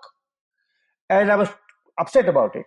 And I was talking to my friend Nasreen Munni Kabir, who is the distinguished film historian. And she said, look, Ram, in India, when it comes to the Bollywood film, copyright means the right to copy. The Indian definition of copyright is the right to copy. Right? So I think there is something seriously problematic with Indian ethical standards. Michael Atherton would never do what Sunil Gavaskar is doing. And that's did. And that's maybe not because he's intrinsically more of an ethical person, but the moral compass of the people in that country, maybe, I think this is something we really have to reflect upon. Because to answer your question, when I raised this issue about Dravid, His fans were outraged with me. The kind of abuse I got from Dravid took it much better. Dravid's first instinct, as I relate in the book, was to get defensive. Because after all, he's such a great man. How dare a mere writer question him? Then he reflected upon it. He thought about it. He met Mike Brearley, had a chat with him, and realized maybe he had been wrong. And he wrote me a most gracious note. And then we resumed our civil relations. Gavaskar, of course. But his David's fans said, "How dare this guy, this loser, this historian who's never even played for his club, talk about a man who did 50 hundreds for India? Ye kya bakwas hai? How dare he talk about that?" But so I think there is an issue, and the fact that so soon after that, Ganguly is doing what he's doing, totally unchecked, totally unchecked. Of course, he's got the protection of Amit Shah and Srinivasan, particularly Amit Shah, and the fact that Amit Shah's son is secretary working with Ganguly is very much part of this. He has the highest and the biggest and the most important political protection in the land for the despicable conflict of interest he's practicing. But it's not just Ganguly, it's an Indian disease. We don't believe in copyright, we disregard conflict of interest. We have to introspect about our collective ethical failure, of which cricket is only a symptom. Yeah, number of thoughts. I mean, I of course remember there was a battle of words in Outlook with this young writer. We won't name him because if you haven't named him, I won't either. But I have as little respect for his subsequent work as I'm sure you do. But before we get down to the cricket itself, because I want to ask you sort of more about that period of time and the different conflicts of interest, that there were a couple of sort of, again, thinking aloud about what you just said, that your father imbibed the values of the freedom struggle and all that, and those values later in a later generation became more transactional. And I have a couple of thoughts here. One is, a long time back I'd written a column sort of musing on why people keep complaining that leaders of today don't have this intellectual and moral stature of those at the time we got independence, who had got the freedom struggle. And my explanation came from that, look, they were following their incentives. All of the people who rose to prominence during the freedom struggle were not after power, because there was no power to be had. They were, in fact, risking their lives and sacrificing their careers for higher principles. So you had that stature of leader because that's what they were going for. And the Indian state then became such a predatory, parasitic beast that ultimately today politics is a game for power. I keep saying that, elections are basically competing mafias who are fighting for the right to have a monopoly on violence for 5 years. And it seems to me that this change in incentives have also led to a change in the kind of leaders that we see, and therefore, in a sense, a kind of things that we aspire to. The other aspect of it, as far as the change in values is concerned, is an observation I think Jagdish Bhagwati made a long time ago about how people in China are more profit-seeking than people in India who are more rent-seeking. And we won't go into how whether one agrees or disagrees with his observation on China. But for India, I feel even all these years after liberalization, when you would have expected the mindset to change, is still true that, because so many of the levers of the power are with the state, we have this rent-seeking mindset where, number one, we want to be part of that controlling apparatus so we can make some money off others. And number two, even in business, so many people have the mindset that I want to exploit someone rather than I want to provide value to someone and therefore make a profit for myself. And therefore, they have this zero-sum mentality rather than a positive-sum mentality. So these are just sort of two broad observations. I thought before we get back to the cricket, I'll share them with you and ask you for your thoughts. So I agree with you. I mean, I think, again, since you mentioned business and the fact that, individual businessmen are not just also very keen to strike separate individual deals with the state, with politicians, which is tragic, but that's not what economic liberalization should be about. A year ago, again, this is a non-cricketing observation, but still it may be relevant to what you said. A year ago, I wrote to a dozen of our top entrepreneurs and industrialists, all of whom I knew personally in different capacities because of my non-cricketing work and other kind of stuff. And they invited me to talk to their senior management. One or two had been in university with me. And I wrote to a dozen of them saying, look, what's happened after the abrogation of Article 370 and the CAA is going to be disastrous for our country, for our social fabric, and for our economy. Our reputation in the world is going to be destroyed by this kind of rampant majoritarianism. And we are going to lose track of all the progress we made in 30 years after liberalization. This is well before the pandemic. This is August, September last year. And I wrote to them saying, in the 1940s, before independence, 8 or 9 prominent industrialists, including Birla, Tata, Sriram, etc., had the Bombay Plan, where they told Nehru and Patel, this is the kind of economic vision we need for India. You all should get together and formulate a plan so that we don't lose track of where we need to go economically, and our political leadership doesn't focus merely on demonizing Muslims, because that would be disastrous even economically, let alone socially and morally. I said 12 of you, and they were really, one day in my memoir, I will name all of them. All right, the top of them, I said, look, Rahul Bajaj is spoken out. He's been attacked because he's alone. But if there are 12 of you representing the whole heft, and these people are not Ambani and Adani. They are not crony capitalists who depend on favors and tweaking rules and regulations to become rich. They are people of considerable entrepreneurial and technological achievement, each one of them. I said, 12 of you write a joint new Bombay plan. Call it the Bangalore plan, because half of you are based in Bangalore. And put it out there. Don't mention politics. Don't mention Kashmir. Don't mention CAA. Just say that we are at an economic inflection point where if the government continues the way it is doing, 30 years of economic progress will be lost. I got 2 replies. One said, kuch nahi hoga. One said, I wish I could, but no one will join me. Because they all wanted, most of them, the 1 or 2 of them most of them wanted to strike their own individual deals with the state. Right? Now, here is something where they would not have been hurt. It would have been out there. They could have got their all collective brain powers immense. They could have got Raghuram Rajan, Arvind Subramanian also to edit their economics. And it would have been a charter for India's future. But of course, they were too scared, too intimidated, happy to, just have their own individual relationships. Even they wouldn't act collectively, even for. It's tragic that's how, if our most powerful people are so unwilling to take remotely any kind of risk for a collective good, it speaks very poorly of our country. So I want to go off on a couple of tangents here, but before I do that, magnificent effort, and kudos to you for doing this. It seems like the kind of idealistic thing that cannot possibly succeed, but much admiration for that. But one of the tangents I want to go on is this reminded me of the one single small disagreement I had with your book, India After Gandhi, which I thought I should mention now, which is, one thing that you pointed out is that all of these businessmen wanted to strike deals with the government and be cronies of a sort or whatever, which is, of course, something that was the only way to actually be in business until liberalization, yes. And it's still a dominant way to yes. Make money for money and make money through business. And one of the things that I keep sort of pointing out is, which Milton Friedman had, I think, first articulated, or at least that's where I learned it from, is that we must see the distinction between what is pro-market and what is pro-business. And they're actually opposite. What is pro-business?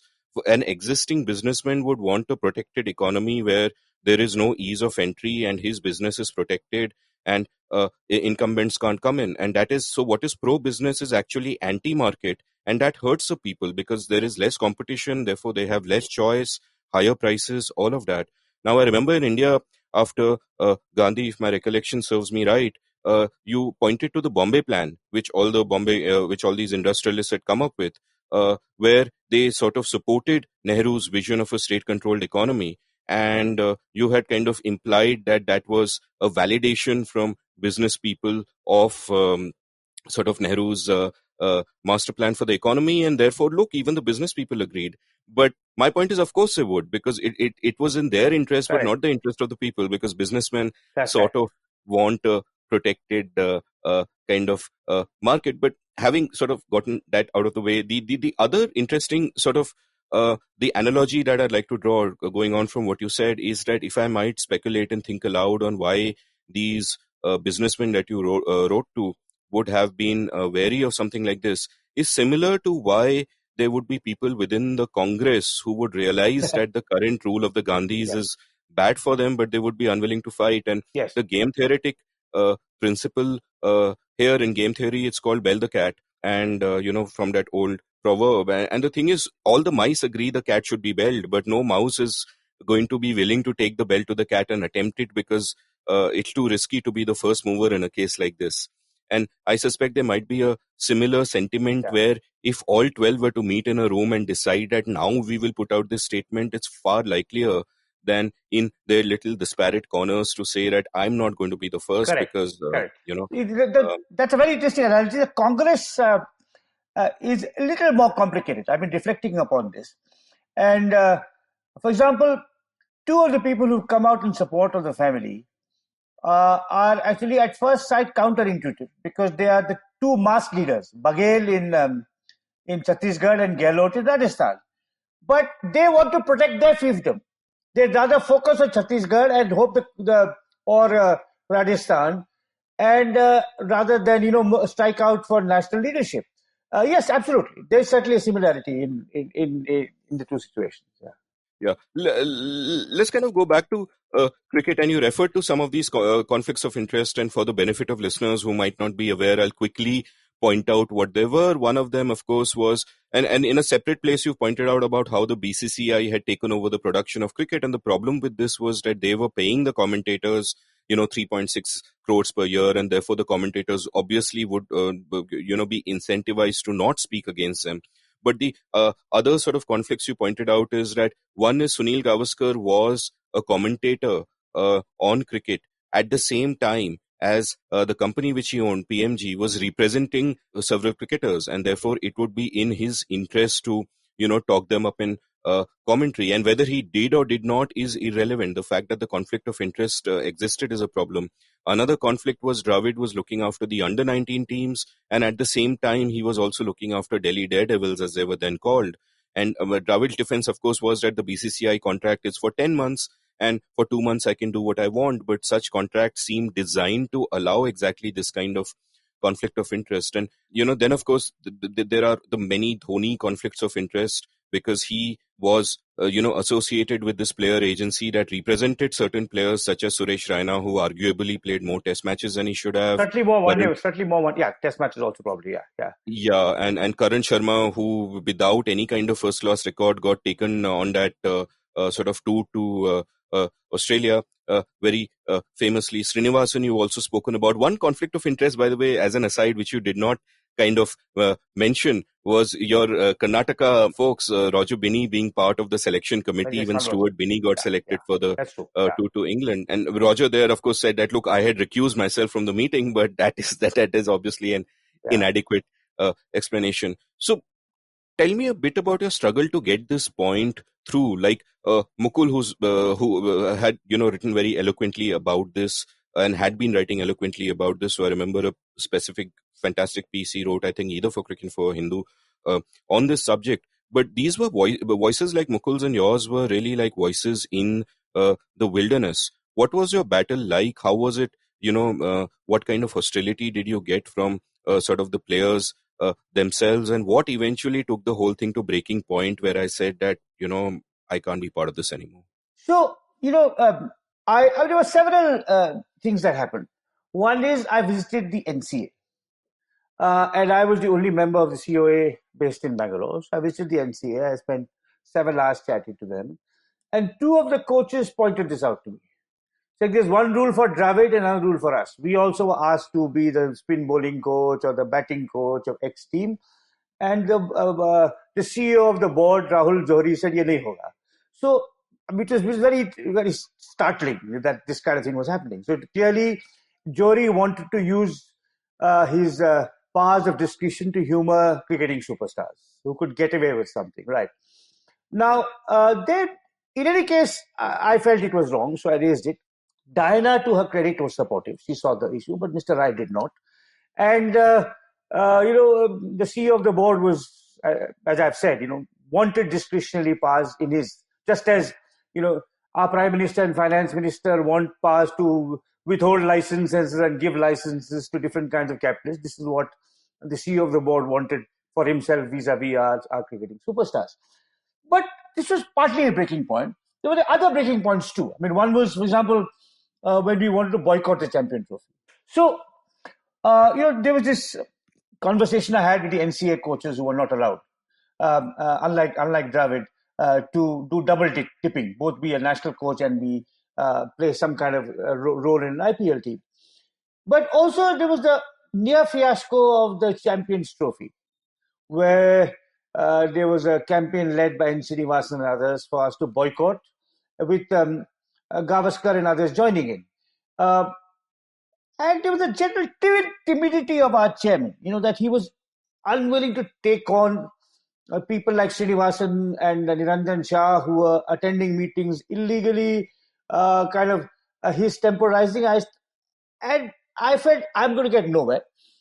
I also, to go back to when I joined the committee, you will recall I talked in my book of how I'd urged Mr. Rai and his colleagues to have a senior male cricketer. If we had had someone like Srinath, for example, on that committee, I think we could have pushed back against the board officials and had also allowed for a much fairer deal to Ranji Trophy players. Because apart from conflict of interest, one of my deep-seated problems I faced was getting dues played to Ranji Trophy players. Even today, I don't know whether they're being paid. IPL is happening, Ranji Trophy is not happening, and we don't seem to care about the building blocks of Indian cricket, which is really school cricket, college cricket, Ranji Trophy cricket, and so on. So ultimately, I decided that it was a waste of my time. I'd say the one modest achievement I left with was to have Goel and Shivalkar be given the C.K. Naidu Award, and a female cricketer also chosen for a lifetime achievement award for the first time. But really, it's not business as usual. You can see what's happening with the BCCI. It's as if the Lodha Committee and the Supreme Court never existed. So I'll take another digression, and this is something that is almost in my mind. I don't have an answer for this, and it's a problem that sporting boards across the world face. Now, the BCCI technically is sort of a private body. One question is who owns the game, because in a sense, the BCCI has a sort of a monopsony which is the opposite of a monopoly, in the sense that there is only one buyer for your services. So if an Indian cricketer wants to play, he has nowhere else to go, or she has nowhere else to go other than the BCCI, and therefore that gives that buyer disproportionate power, which is never good in any market. Now, typically what a good market would look like is that you have free entry and you have competition, and that's not an issue. Now, obviously with a national sport, you can't have that. So what do? Now, one answer would be nationalize the sport. But the problem with that is that all our sports are run so incredibly badly, and the BCCI, for all its flaws, is still much better because it is, not run by the government. The other question that comes up is that while I was, of course, delighted when I first heard that you will be one of the people who will be, taking the decisions, and even if you got a couple of things right, like the award to Shivalkar and Goel, that is still a couple of more things than would otherwise have happened. So thank goodness for that. But the larger question there is that did the Supreme Court actually have jurisdiction to be able to say that this private body should sort of be treated like it's a de facto property of the state, and we'll just put these people in charge and all of that? And if not, what is the solution? Because we know how the structures are all the way down the line. It is thoroughly corrupt and dysfunctional, and yet nationalizing it is not a solution. So, do you have any thoughts about this? Because I have no answers. I can just see the problem. No, you're right. Maybe it was a case of judicial overreach, and maybe the Supreme Court in the first place should not have intervened. Yeah, it's tough to say. In some ways, I thought I'd record it in this book, which I did.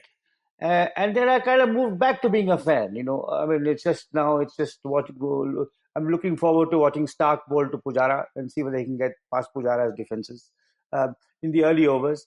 Because it really can't be redeemed. It's clear now that the attempts have totally failed. Maybe they were misplaced in the first place, and nationalizing is not an option.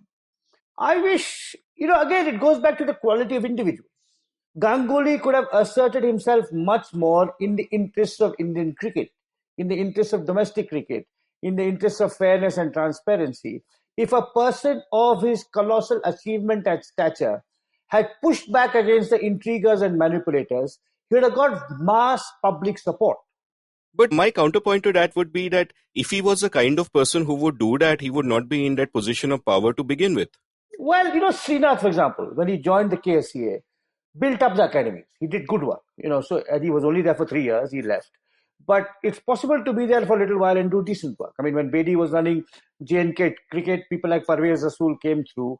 So if top-class cricketers do get into administration, it's not as if they can't do things if they have the right intentions and the courage. Fair enough. So let's kind of move away from sort of the personal narratives of what your journey has been like. Though I love reading that book in the book, and I recommend everyone pick it up. But I want to pick your brains on various aspects of the game now, and one actually is connected with the personal in the sense you recount in your book how at one point your good friend and the great writer Suresh Menon told you that listen, you romanticize a game so much because you have a distance from it, and if you had to deal with these guys on a daily basis, you would not be have such a romantic notion of the game.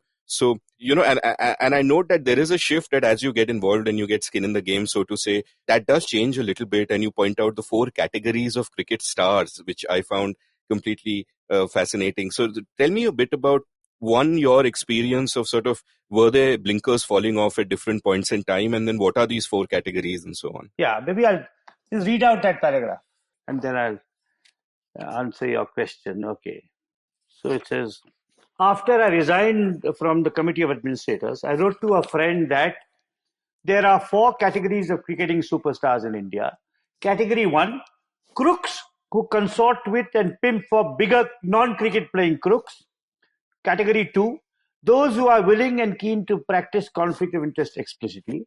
Category 3, those who will try to be on the right side of the law but stay absolutely silent on those in categories 1 and 2. Category 4, those who are themselves clean and also question the crooks in categories 1 and 2. I also offered examples of which cricketers I thought fit into categories 1, 2, and respectively. As for category 4, I said that in India, only one cricketing great had remotely any chance of qualifying for inclusion. This was Bishan Bedi. Now, yeah, I mean, Suresh was right. And I also quote another friend, C. Venkatesh, a Telugu cricket writer who thought the same thing. Yes, I mean, obviously you lose your romanticism when you see these guys up front. It may be the same if you were to see footballers up front, certainly, in the English Premier League and other kinds of sporting icons as well. It also may be, I mean, I remember, I've spoken about G.R. Vishwanath in this book a little bit. But let me just mention how my rose-tinted approach to cricketing greatness may have also come from an experience I had with another great Kannadiga sportsman, Prakash Padukone. All right. As a college boy, I was watching him play the semi-finals of the Asian Badminton Championship in the Talkatora Stadium in Delhi. The umpire was an Indian, just like before the days of neutral umpires. He was playing against a Thai player. And it was second game, 13-14 or something. Prakash hit a shuttle out. The umpire called it in and gave him the point. And he knew it was the wrong decision. But he did quarrel with the umpire. He got the shuttle and deliberately served it well outside so that he would give the point back to the Thai player. I mean, that is kind of, maybe if you see people like seeing Bedi and Dore and seeing Vishwanath and Prakash as a boy, made me naive and credulous about the character of some of these people. And it's just as you say, it's incentives. Maybe there's so much money at stake. They have to be on the right side of all these people. And I mean, including people whom I admired and was close to, so the scales have fallen. I don't think that the friendships I had with maybe only Bishan Bedi is the one exception, whom the great cricketer I'd probably happily meet outside the game. A whole legion of cricketers just, sighed in disappointment as they heard that, if any of them listen to my podcast. I'll move on now to another of the sort of larger questions I wanted to ask, which is, one of the themes that runs through this book is the loyalties that you form for all the teams that you play for, whether it's your club in Bangalore or, Mysore, which later became Karnataka, and India and all of that. And, this is something, sporting loyalties is something that I've been thinking about for a while. Even Orwell, of course, wrote that famous essay on it where he spoke about this possible kind of toxicity. And, there are various points where you've referred to this kind of patriotism / nationalism. You've spoken about how everything was so personal, like how devastated you were in 1974 when you were 16 and India made 42 not out. You've spoken about, when Bangladesh beat Pak in 1999, Sheikh Hasina called it, quote unquote, the greatest day since liberation. That's what sort of the sport meant for the nation. But there is a sad side to it. And you've also, there's this beautiful quote from your book, which I'll read out, quote, the saddest moment of 50 years of live cricket watching remains a World Cup quarter-final of 1996, also played in Bangalore, when I was the only person in my stand and possibly in the entire stadium who applauded Javed Miandad when he walked off the ground for the last time as an international player. Stop quote. Now, I can understand why we are wired to kind of form these allegiances, because we are wired to think in tribal terms and form our community and divide the world into us versus the other. And I get that, but I also get that that can, taint the way we look at the world. It might bias the way we sometimes look at opposing players and the kind of performances that they are sort of coming up with. And, in one sense, I like, for example, the English Premier League or the Indian Premier League, because I don't have any specific loyalties towards any team. It's like every year I look at how a team is playing and I'll decide, and I can watch a match without being emotionally invested. Ki, no, I want this person to win, and oh shit, what a misfield and all of that. So there is this trade-off where there is this warm sense of community and belonging, and when you form an allegiance like that. But there is a toxic element to it, which a lot of nationalism can drift into, and B, there is also the element that then you can become sort of less, you can be biased towards the abilities of your own players, and maybe the abilities of others can be less visible to you. What are your feelings about this? So, to go back to Orwell's essay, which is about sporting nationalism, it was sparked by, I think, a Russian football team store, England. And of course, that's where he coined the phrase, organized sport is nothing but war minus the shooting. So sporting nationalism can be toxic, but sporting loyalties below the level of the nation are not, in my view, as toxic, which is why the older I get, FUCC, yes, Karnataka, yes, but India, not really. It's like, I think because that's a local identity, just as I believe outside of cricket, I'm a great believer in disaggregated forms of patriotism. I believe every state should have a flag. Karnataka actually has a flag, which is flown by auto rickshaw drivers in particular on 1st November. I believe every state must have a flag. Indeed, every city can have a flag. I remember going to the Belgian town of Liège to give a talk many years ago. There were 5 flags in the city hall: the town, the county, the province, the country, and the European Union. I mean, that is so. I believe in that sense, it's only India versus Pakistan brings out the ugliest in the Indian and the Pakistani fan. But I think love of Karnataka, love of BUCC, of course, that does inflect you in certain ways. For example, I talk in my book about how we players of FUCC always believed that we didn't get a fair chance in selection for the state team. It was always Swastik and BUCC.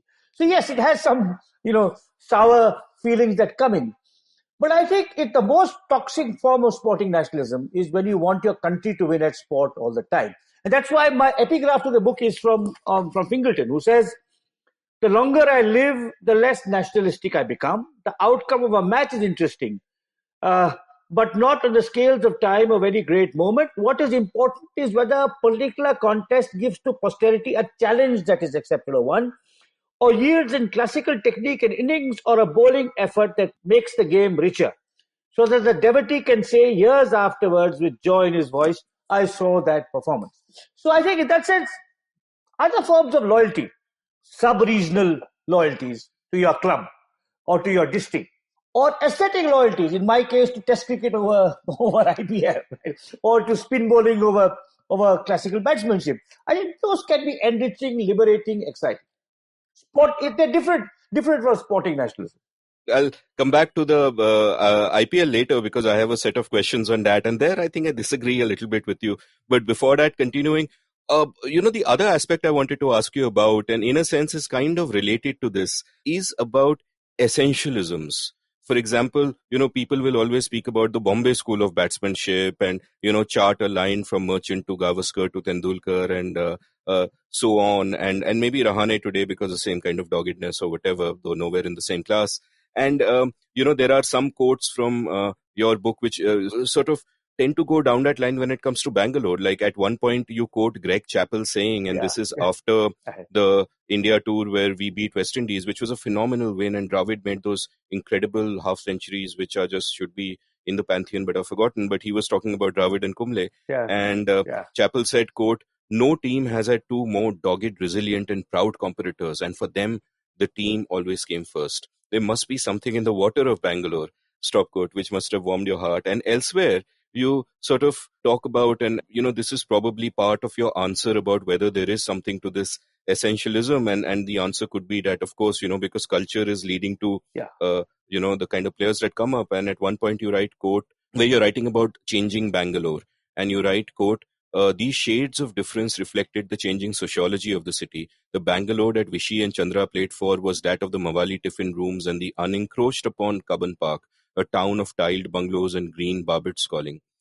MG Road then had more cinema houses than it had cars. The Bangalore that Dravid and Kumble played in was that of Epsilon and Infosys, of glass and concrete and no birds at all, of buses and motorbikes and SUVs all piled up in horrendous traffic jams.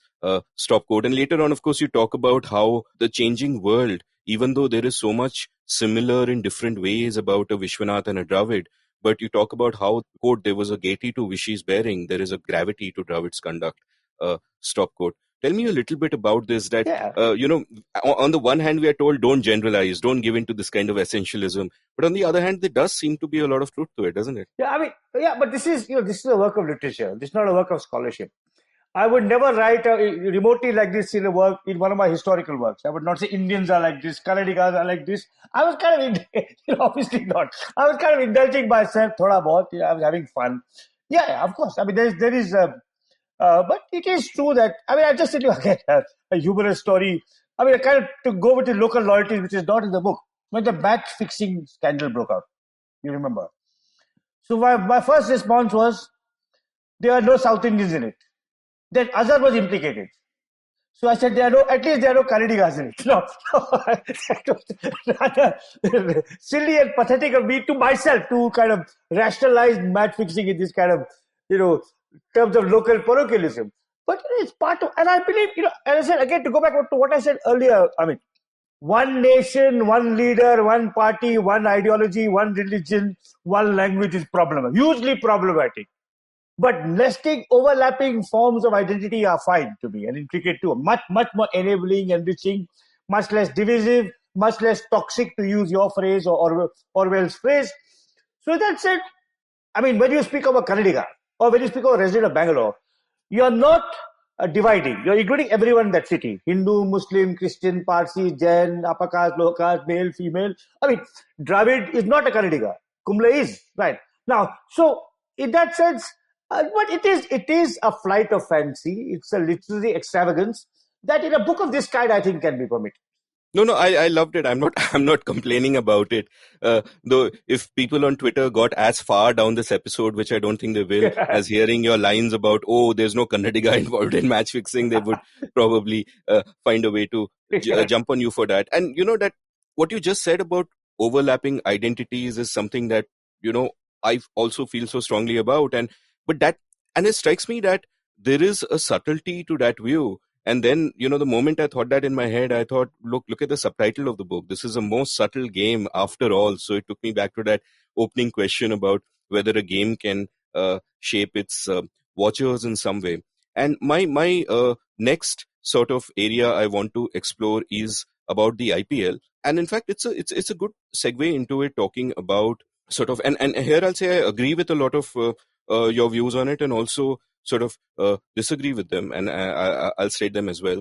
And one of the interesting things is, of course, you kind of foresaw the IPL, where you wrote a column before the IPL came about, where you said that, I'll quote you, where you said, I quote, "I think that the success in this respect of the Premier Hockey League calls for emulation by other sports, especially that South Asian sport power excellence cricket. Some years ago, the novelist Mukul Kesavan suggested that test and one-day matches between nations, a staple of international cricket, be supplemented by an intercity tournament.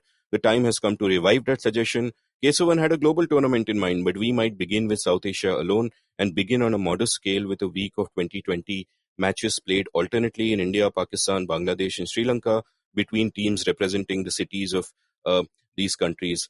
Stop quote. And then you go on to talk about how Sachin Tendulkar could have played for Karachi, and Sehwag could have played for Multan, and Inzamam for Delhi, and all of that, which sound even more outlandish today than I suppose they would have at that period of time. Now, I sort of have a few thoughts, and I'll kind of state them. One is, I think that, like, I am a Test cricket tragic like you and Keshava, but I am also a lover of the IPL. And the part of the reason for that is that I don't think there's a dichotomy. I think these are, in fact, two completely different sports with different demands. And I think there are two kinds of sort of anchoring effects in play, which I want to talk about. And the first kind of anchoring effect is that Test cricket came first, and therefore we become romantically attached to Test cricket and all its values and all of that, and we compare everything to that, where the values that we love in Test cricket, the long drawn out dramas, the display of hidden characters, are, you require different values for T20, which we don't notice immediately, which in my mind are equally subtle, but we don't notice them. And the thought experiment that when I make this argument, the thought experiment that I ask people to go down to is, imagine if football originated as a 6 hour game, or so on and so forth. Any of those smaller sports which we think of as 90 minutes, so we think that is a perfect length because that is a length which evolved first. And I suspect if T20 cricket had evolved first, one might have thought that, Test cricket is ludicrous. It doesn't make any sense. Just as, a 2 day football match would seem to us, and it would be played out very differently and would have qualities that the shorter format won't. So I think, one, there is that anchoring effect of Test cricket upon the way we view the shorter games. The second anchoring effect that comes into play, I think, here is that because of the way the IPL started, because of the dubious characters who started it, the cronyism and the corruption and the early allegations of match fixing and all of that, and the fact that it was an example of something that I deplore, a sort of a top-down imposition, instead of something that came bottom-up from the ecosystem. And there were such rich local ecosystems in Karnataka and Bombay and Delhi that, there's an instant disdain for it. But, if we look past that, and normally I say about public policy that we should not look at intention and we should look at outcome. And when I say that the intention is good and the outcome is bad, in this case, the intention of the powers that be might not have been that great. But I think the outcome has been fantastic, and I'll point out a couple of ways in which I feel that way, and then you can respond. One is the pure economics of it, that back in the day, only a handful of people could really expect to make a living of the game, and that's if you played cricket for India. And now that pool of players who can actually make money of the game has widened enormously, and thus provided an incentive for many more people to stay in cricket while they might otherwise have sort of gone abroad and left the game, or done further studies and all of that. And I think that's great. It's just providing a much better livelihood for so many more people associated with the game.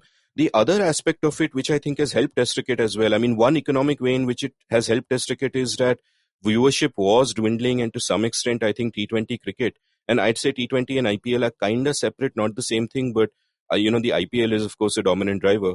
That one, in some senses, T20 cricket subsidizes Test cricket in a commercial sense. And two, the other aspect of it is, and this is both a good side and a bad side, that because young people in India today, as you pointed out, are incentivized to play the IPL because of the instant fame and the riches, what they practice in the nets for is to be IPL stars. They are no longer practicing test skills. They are practicing ODI T20 skills. And this means that batsmen have a far wider array of aggressive strokes. Bowlers have also evolved, and I hold firmly to the view that bowlers still win matches even in IPL. Like the top two teams of this year, Bombay and Delhi, were the two teams with the best bowling sides. And, at one point in the middle of the IPL, when KL Rahul and Mayank Agarwal were top of the run charts, their team, Kings 11 Punjab, was right at the bottom. So bowlers still win you games.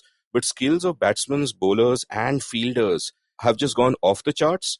The trade-off is that certain skills which are specific to Test cricket, like how to play the moving ball in Headingley, how to play James Anderson, as you said, the only contemporary bowler you respect, those have diminished, but those sort of occasions come about so rarely that, one can bemoan them, but say that there's been a big net positive. And I think part of what I submit that you might be doing is that you're letting the influence of how the IPL came to being, with all the cronyism and the corruption and all the unsavory elements on which I agree with you completely, affect the other things that have happened, because I think it's just a sport with enormous internal drama, beautiful intricacies, and it's a different sport. I mean, comparing Test cricket and the T20 cricket is like comparing badminton and tennis, that there is a superficial similarity that people are hitting balls over a net or something over a net with a racket, but otherwise they are so completely different. So, so I know I'm being very provocative here, but what's your response? You beautifully put your case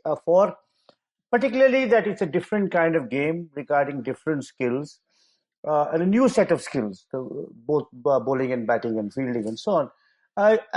And that's certainly so. It's not merely as I may have implied or insinuated in my book.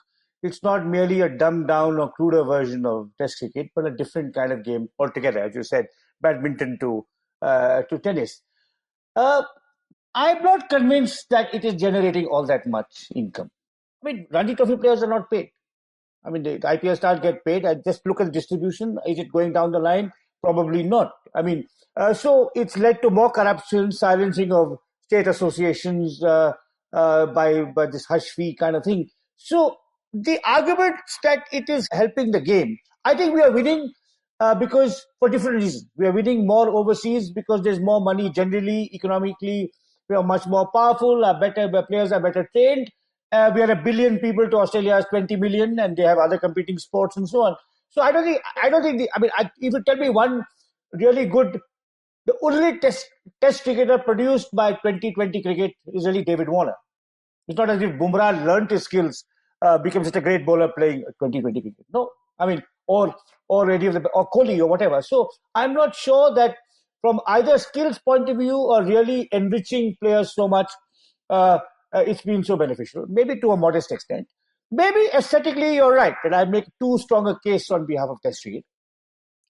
But aesthetics, the aesthetics are not only about the game. I can't bear IPL commentary. You can't watch cricket silently, right? So I wrote to put it on. I have never gone for a match, even though I have a free pass. In the first year or two, I occasionally watched the odd snippet. For example, if I had gone out, if I was in a restaurant and I saw Warren on the TV, Warren had retired. So I remember I was having dinner in Bangalore with some friends, and I disappeared because I saw Warren on the TV. And I saw him, one day, I think he was, of course, Rajasthan Royals. Dhoni may still have been, I suppose he was also CSK even then. And he beat him in the air, Dhoni in the air, and got him caught at short mid-wicket. And I said, wow, what a great dismissal. I mean, that's the one moment of the IPL I remember watching on a television over 12 years. Right. So, but in my case, I mean, in fairness to why I don't watch it, there's also a personal context. And that is, I'm now 62. My love of cricket, my obsession with cricket, has been conjoined with my love of Indian classical music. When I was young, my time was not divided. If I had 2 hours in the evening, I would watch cricket. If I had, or read cricket, or talk cricket. Now if I have 2 hours in the evening, I'd much rather listen to Ulas Kashalkar or Nikhil Banerjee or Sanjay Survanyam or M.S. Subbalakshmi or T.N. Krishna or Kishori Amonkar than watch some doom dham with incredibly vulgar screaming and all these idiotic Indian commentators, right? So partly is that also. Partly is that. I mentioned also in my book that right at the end, that I watched Sangakkara win a T20 match for World Championship for Sri Lanka. That really I enjoyed. So I can see some of the aesthetics qualities even in the smaller game. But it may also be that I'm too old to cultivate a new interest and a new passion. I mean, for me, every evening I listen to Indian classical music. Every single evening without fail. Sometimes it's an hour, sometimes it's 2 hours. And that gives me, though it's heretical to say so, it may even give me more pleasure than even a test match nowadays. But I can see the point you're making. I've not followed it closely enough the way you have. And other people I respect, whose cricketing knowledge I respect, would make similar points. That the armory of the bowler, the slower ball, the disguise, the use of the crease, the inventiveness of the batsman, and also the captaincy, which bowler to bring on for which over when and how to sequence that. That's a different kind of art. It's not like on a seaming track, you'll give Anderson 8 overs straight away. That's it. That's the end of it, right? All right. On a dusty track, you'll pick 3 spinners and Kumble and Venkatapati Raju and Ashwin will do your job. So the captaincy also, to add to what you said, the captaincy involved in field placing. For different batsmen, how to place a field, in which over. The field for Kohli in the 11th over will be different from the field for Kohli in the 17th over. The field for Kohli to the same bowler in the 11th over will be different than the field to Rohit Sharma, as will be the balls bowled. So of course, there's a lot of strategy involved in this game, like baseball, because it's like baseball, depending on what kind of batsman you're facing. So I can appreciate that.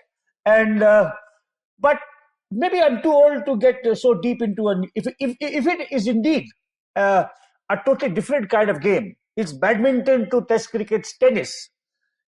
I'm too old to make that kind of emotional and intellectual investment to get so deep into it. I'd rather stay with what I like, which is Test cricket. Yeah, absolutely. Before I go on to my last kind of couple of questions, just quick responses. One, I heard Sangakkara's name and I remembered another delightful anecdote from your book where you talk about how Sangakkara at one point turned to you and says one thing he loves about India is Old Monk. And that's so nice. That's like another concrete little thing, which is like, it's not a drink, right? It's a cultural marker of sorts, which kind of unites us almost like cricket. And I found that delightful. The second thought that came to mind was that all these years I have watched it with the volume on mute. This year, for the first time, I found occasion not to do so because they had a separate channel called Select Dugout where they had my favorite commentator right now, Graham Swan. I just loved his commentary. Absolutely fantastic. So you had Swan and Scott Styris and Brian Lara, surprisingly good commentator, surprising reserve and insight, Herav as it were, which has come to him with the years. So I really love that. That's a recommendation next year if you should be a separate channel called Dugout. So it's called the Select Dugout. So Star Sports 1, 2, 3 will show the English and Hindi commentaries. But Star Sports Select showed this commentary. So maybe try it next year. Okay. Yeah, in March when it comes around, I think March or April. The other point I wanted to make is sort of a dual point. So both a disagreement and a non-disagreement because these are different categories. One, when you speak about nobody coming from IPL and becoming a test star, one, I don't see why that should be a metric at all, that somebody from IPL should become good in another sport, as it were. Correct. But two, even within that metric, I would say that, Bumrah was discovered by John Wright before he had played a Ranji match. I think he played one of the limited overs games for his side, and he was so unconventional, and one doesn't know if he would have come through the system. Right. But because of the incentives, because within the artificial world of the IPL, it wasn't a monopsony, there were multiple buyers. Sides were incentivized to set up their own sort of scouts and everything. And John Wright was the chief scout for Bombay. He not only found Bumrah, he found the Pandya brothers. I think, someone like Hardik Pandya is sort of stereotyped as someone who just goes out and tonks and hits. I think he's a wonderful batsman, and even in the test format, and hopefully he'll prove me right, and these won't be words that'll embarrass me a few years down the line. And even Steve Smith, we first noticed him when he was like a leg spinning all-rounder in the IPL, and from then he went on to become a test great, which he might well have anyway. But I'll sort of move on to my last two questions now and not sort of litigate the matter of the IPL any further. You've described yourself as a cricket tragic, which to some extent I feel I am, though I do also have this appreciation for this different sport. When you write about this book, one, I feel great joy because my own memories come flooding back to me through the conduit of the feelings that you're describing, and the first match you've seen, and this happened, and all of that. But there is also, it feels in a way like a lament of something lost. And is there a larger lament within that? That the same way that Test cricket was a sport for its time, where time moved in a leisurely way, people had so many things to do.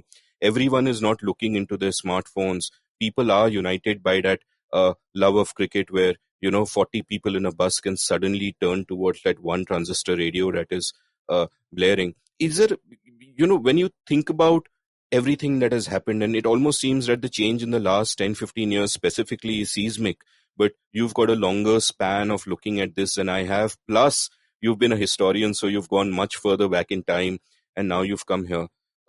Is your lament deeper than that? Is it not just cricket? Are you also an India tragic in a sense?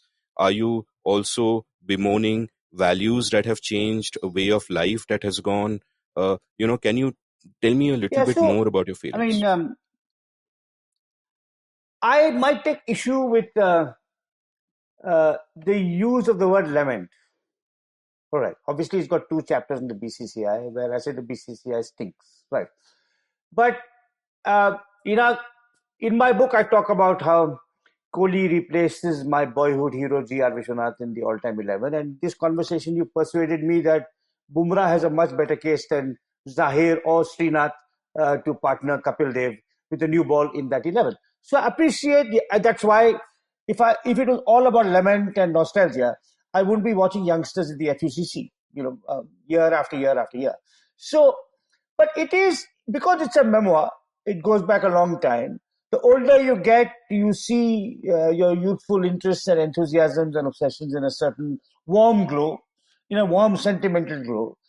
So there was the nastiness gets ironed out, and there was also nastiness. I mean, I don't talk in my book about the intrigue in selections in St. Stephen's College, how captains were chosen, university. So it was not as if it was all wonderful then, right? So they were, but I grew up at Tesclay, so I love it. Uh, I'm looking forward. I didn't watch the IPL, which happened recently at all. I didn't follow it. I don't know who won till you told me that Delhi and Bombay were in the final. I had no clue. I look forward to Stark bowling to Pujara, which I've talked about. I'll get up and watch that. Is it a mirror for what is happening elsewhere in society? No, again, it's like I'm particularly till a year and a half ago, I was not pessimistic. I'll tell you why. About India, broadly. Because it has been true that ethical standards in public life have gone down. So there are no Nehrus and Rajajis and Ambedkars anymore. All right. Absolutely not. There are no, I mean, the outstanding civil servants we don't. But there was innovation and sheer genius in fields more daring, more character in fields like entrepreneurship, research, civil society activism that was absent when I was young. When I was young in the 70s and 80s, Indians were quiescent. We depended on the Maa-Baap Sarkar. We didn't have the kind of extraordinary efflorescence you have in entrepreneurship, in civil society activism, in creativity, in film, in writing, in script writing, in pop music, in art. Extraordinary things young Indians are doing all over India of all kinds of cultural backgrounds, and very few of them from St. Stephen's, and thankfully so. Right. So in that sense, I was not a bitter, nostalgic old man.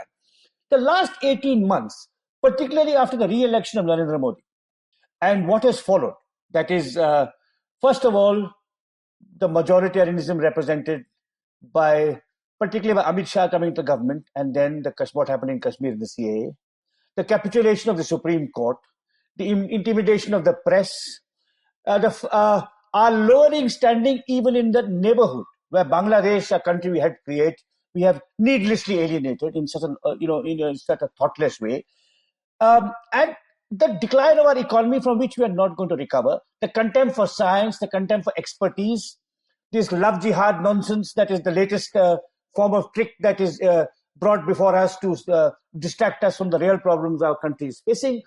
So, till 18 months ago, I was not an India tragic, but now I really do despair for my country and the state of the Congress party.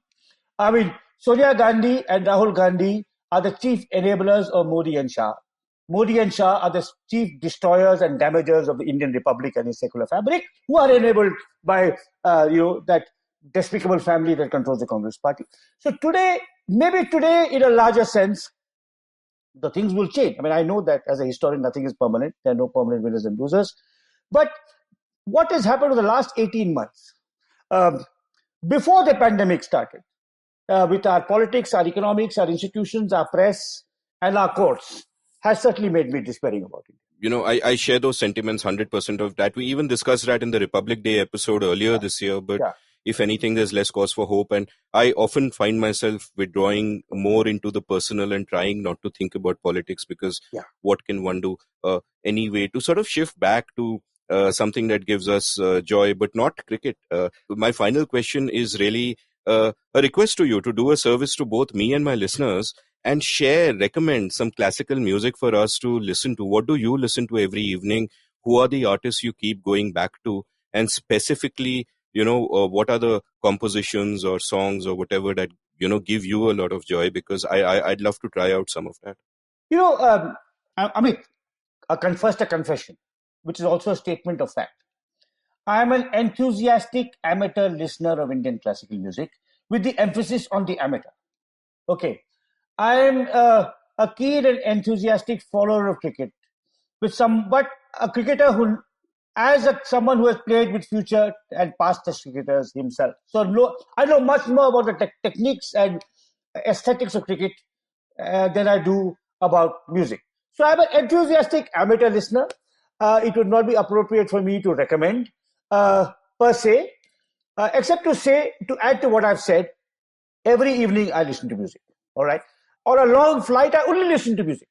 So when I'm taking a 14-hour flight to Chicago, for example, which I don't anymore, I would listen to Nikhil Banerjee or Bismillah Khan or Ali Akbar Khan, because vocal music would make me much more emotionally involved.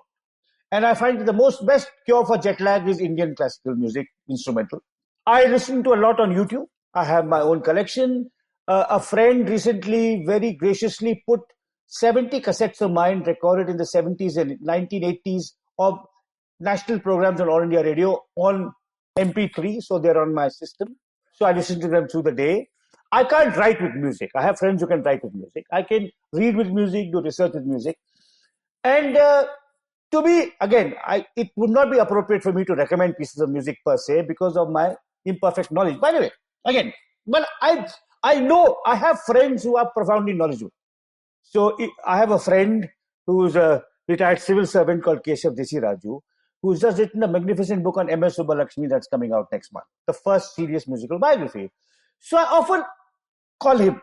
So 3 days ago, what happened was I was listening to T.M. Krishna on YouTube, and there was a Kannada song he sang, and he said before singing it, this song is based on a poem composed by D.V. Gundappa. Now, there's no reason for you to know who D.V. Gundappa was, but some listeners in Bangalore will know that there's a D.V. Gundappa Road in Baswangudi. A few of them will know it's named after a very distinguished liberal Kannadiga intellectual, probably a preeminent follower of Gopal Krishna Gokhale. Gundappa founded the Gokhale Institute in Bangalore. I knew this, but I didn't know that Gundappa was the composer of poetry that was then set to music. So I called my friend Keshav, and he told me this was in Bihar.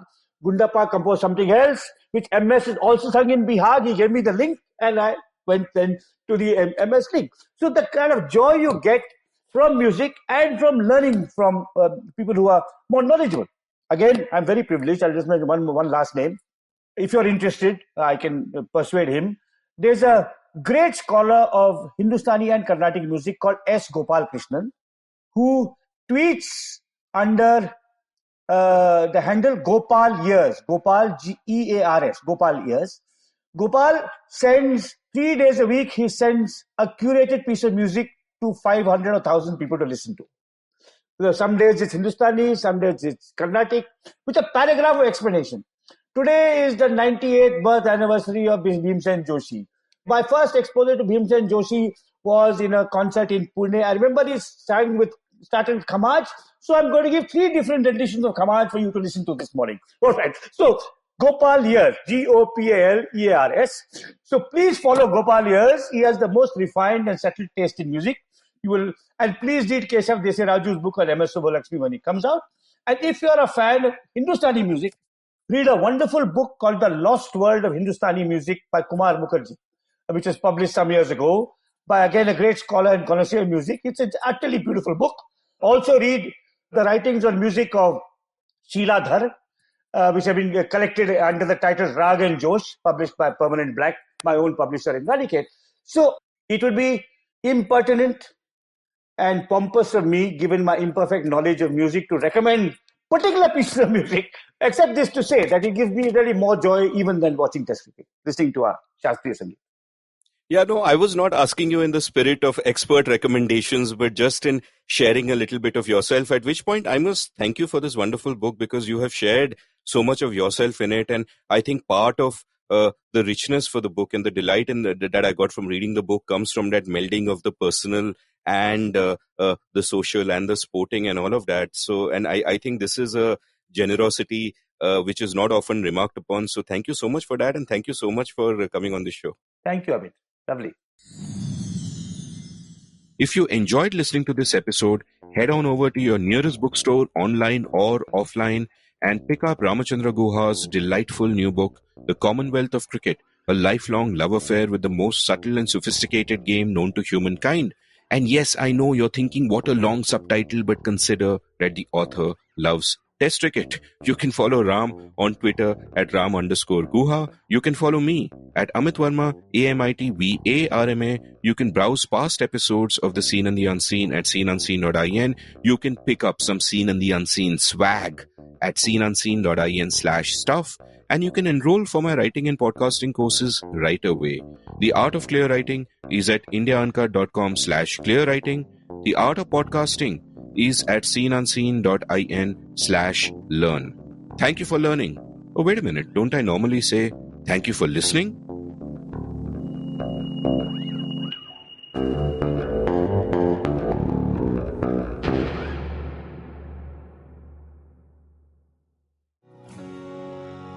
Did you enjoy this episode of The Seen and the Unseen? If so, would you like to support the production of the show? You can go over to seenunseen.in/support and contribute any amount you like to keep this podcast alive and kicking. Thank you.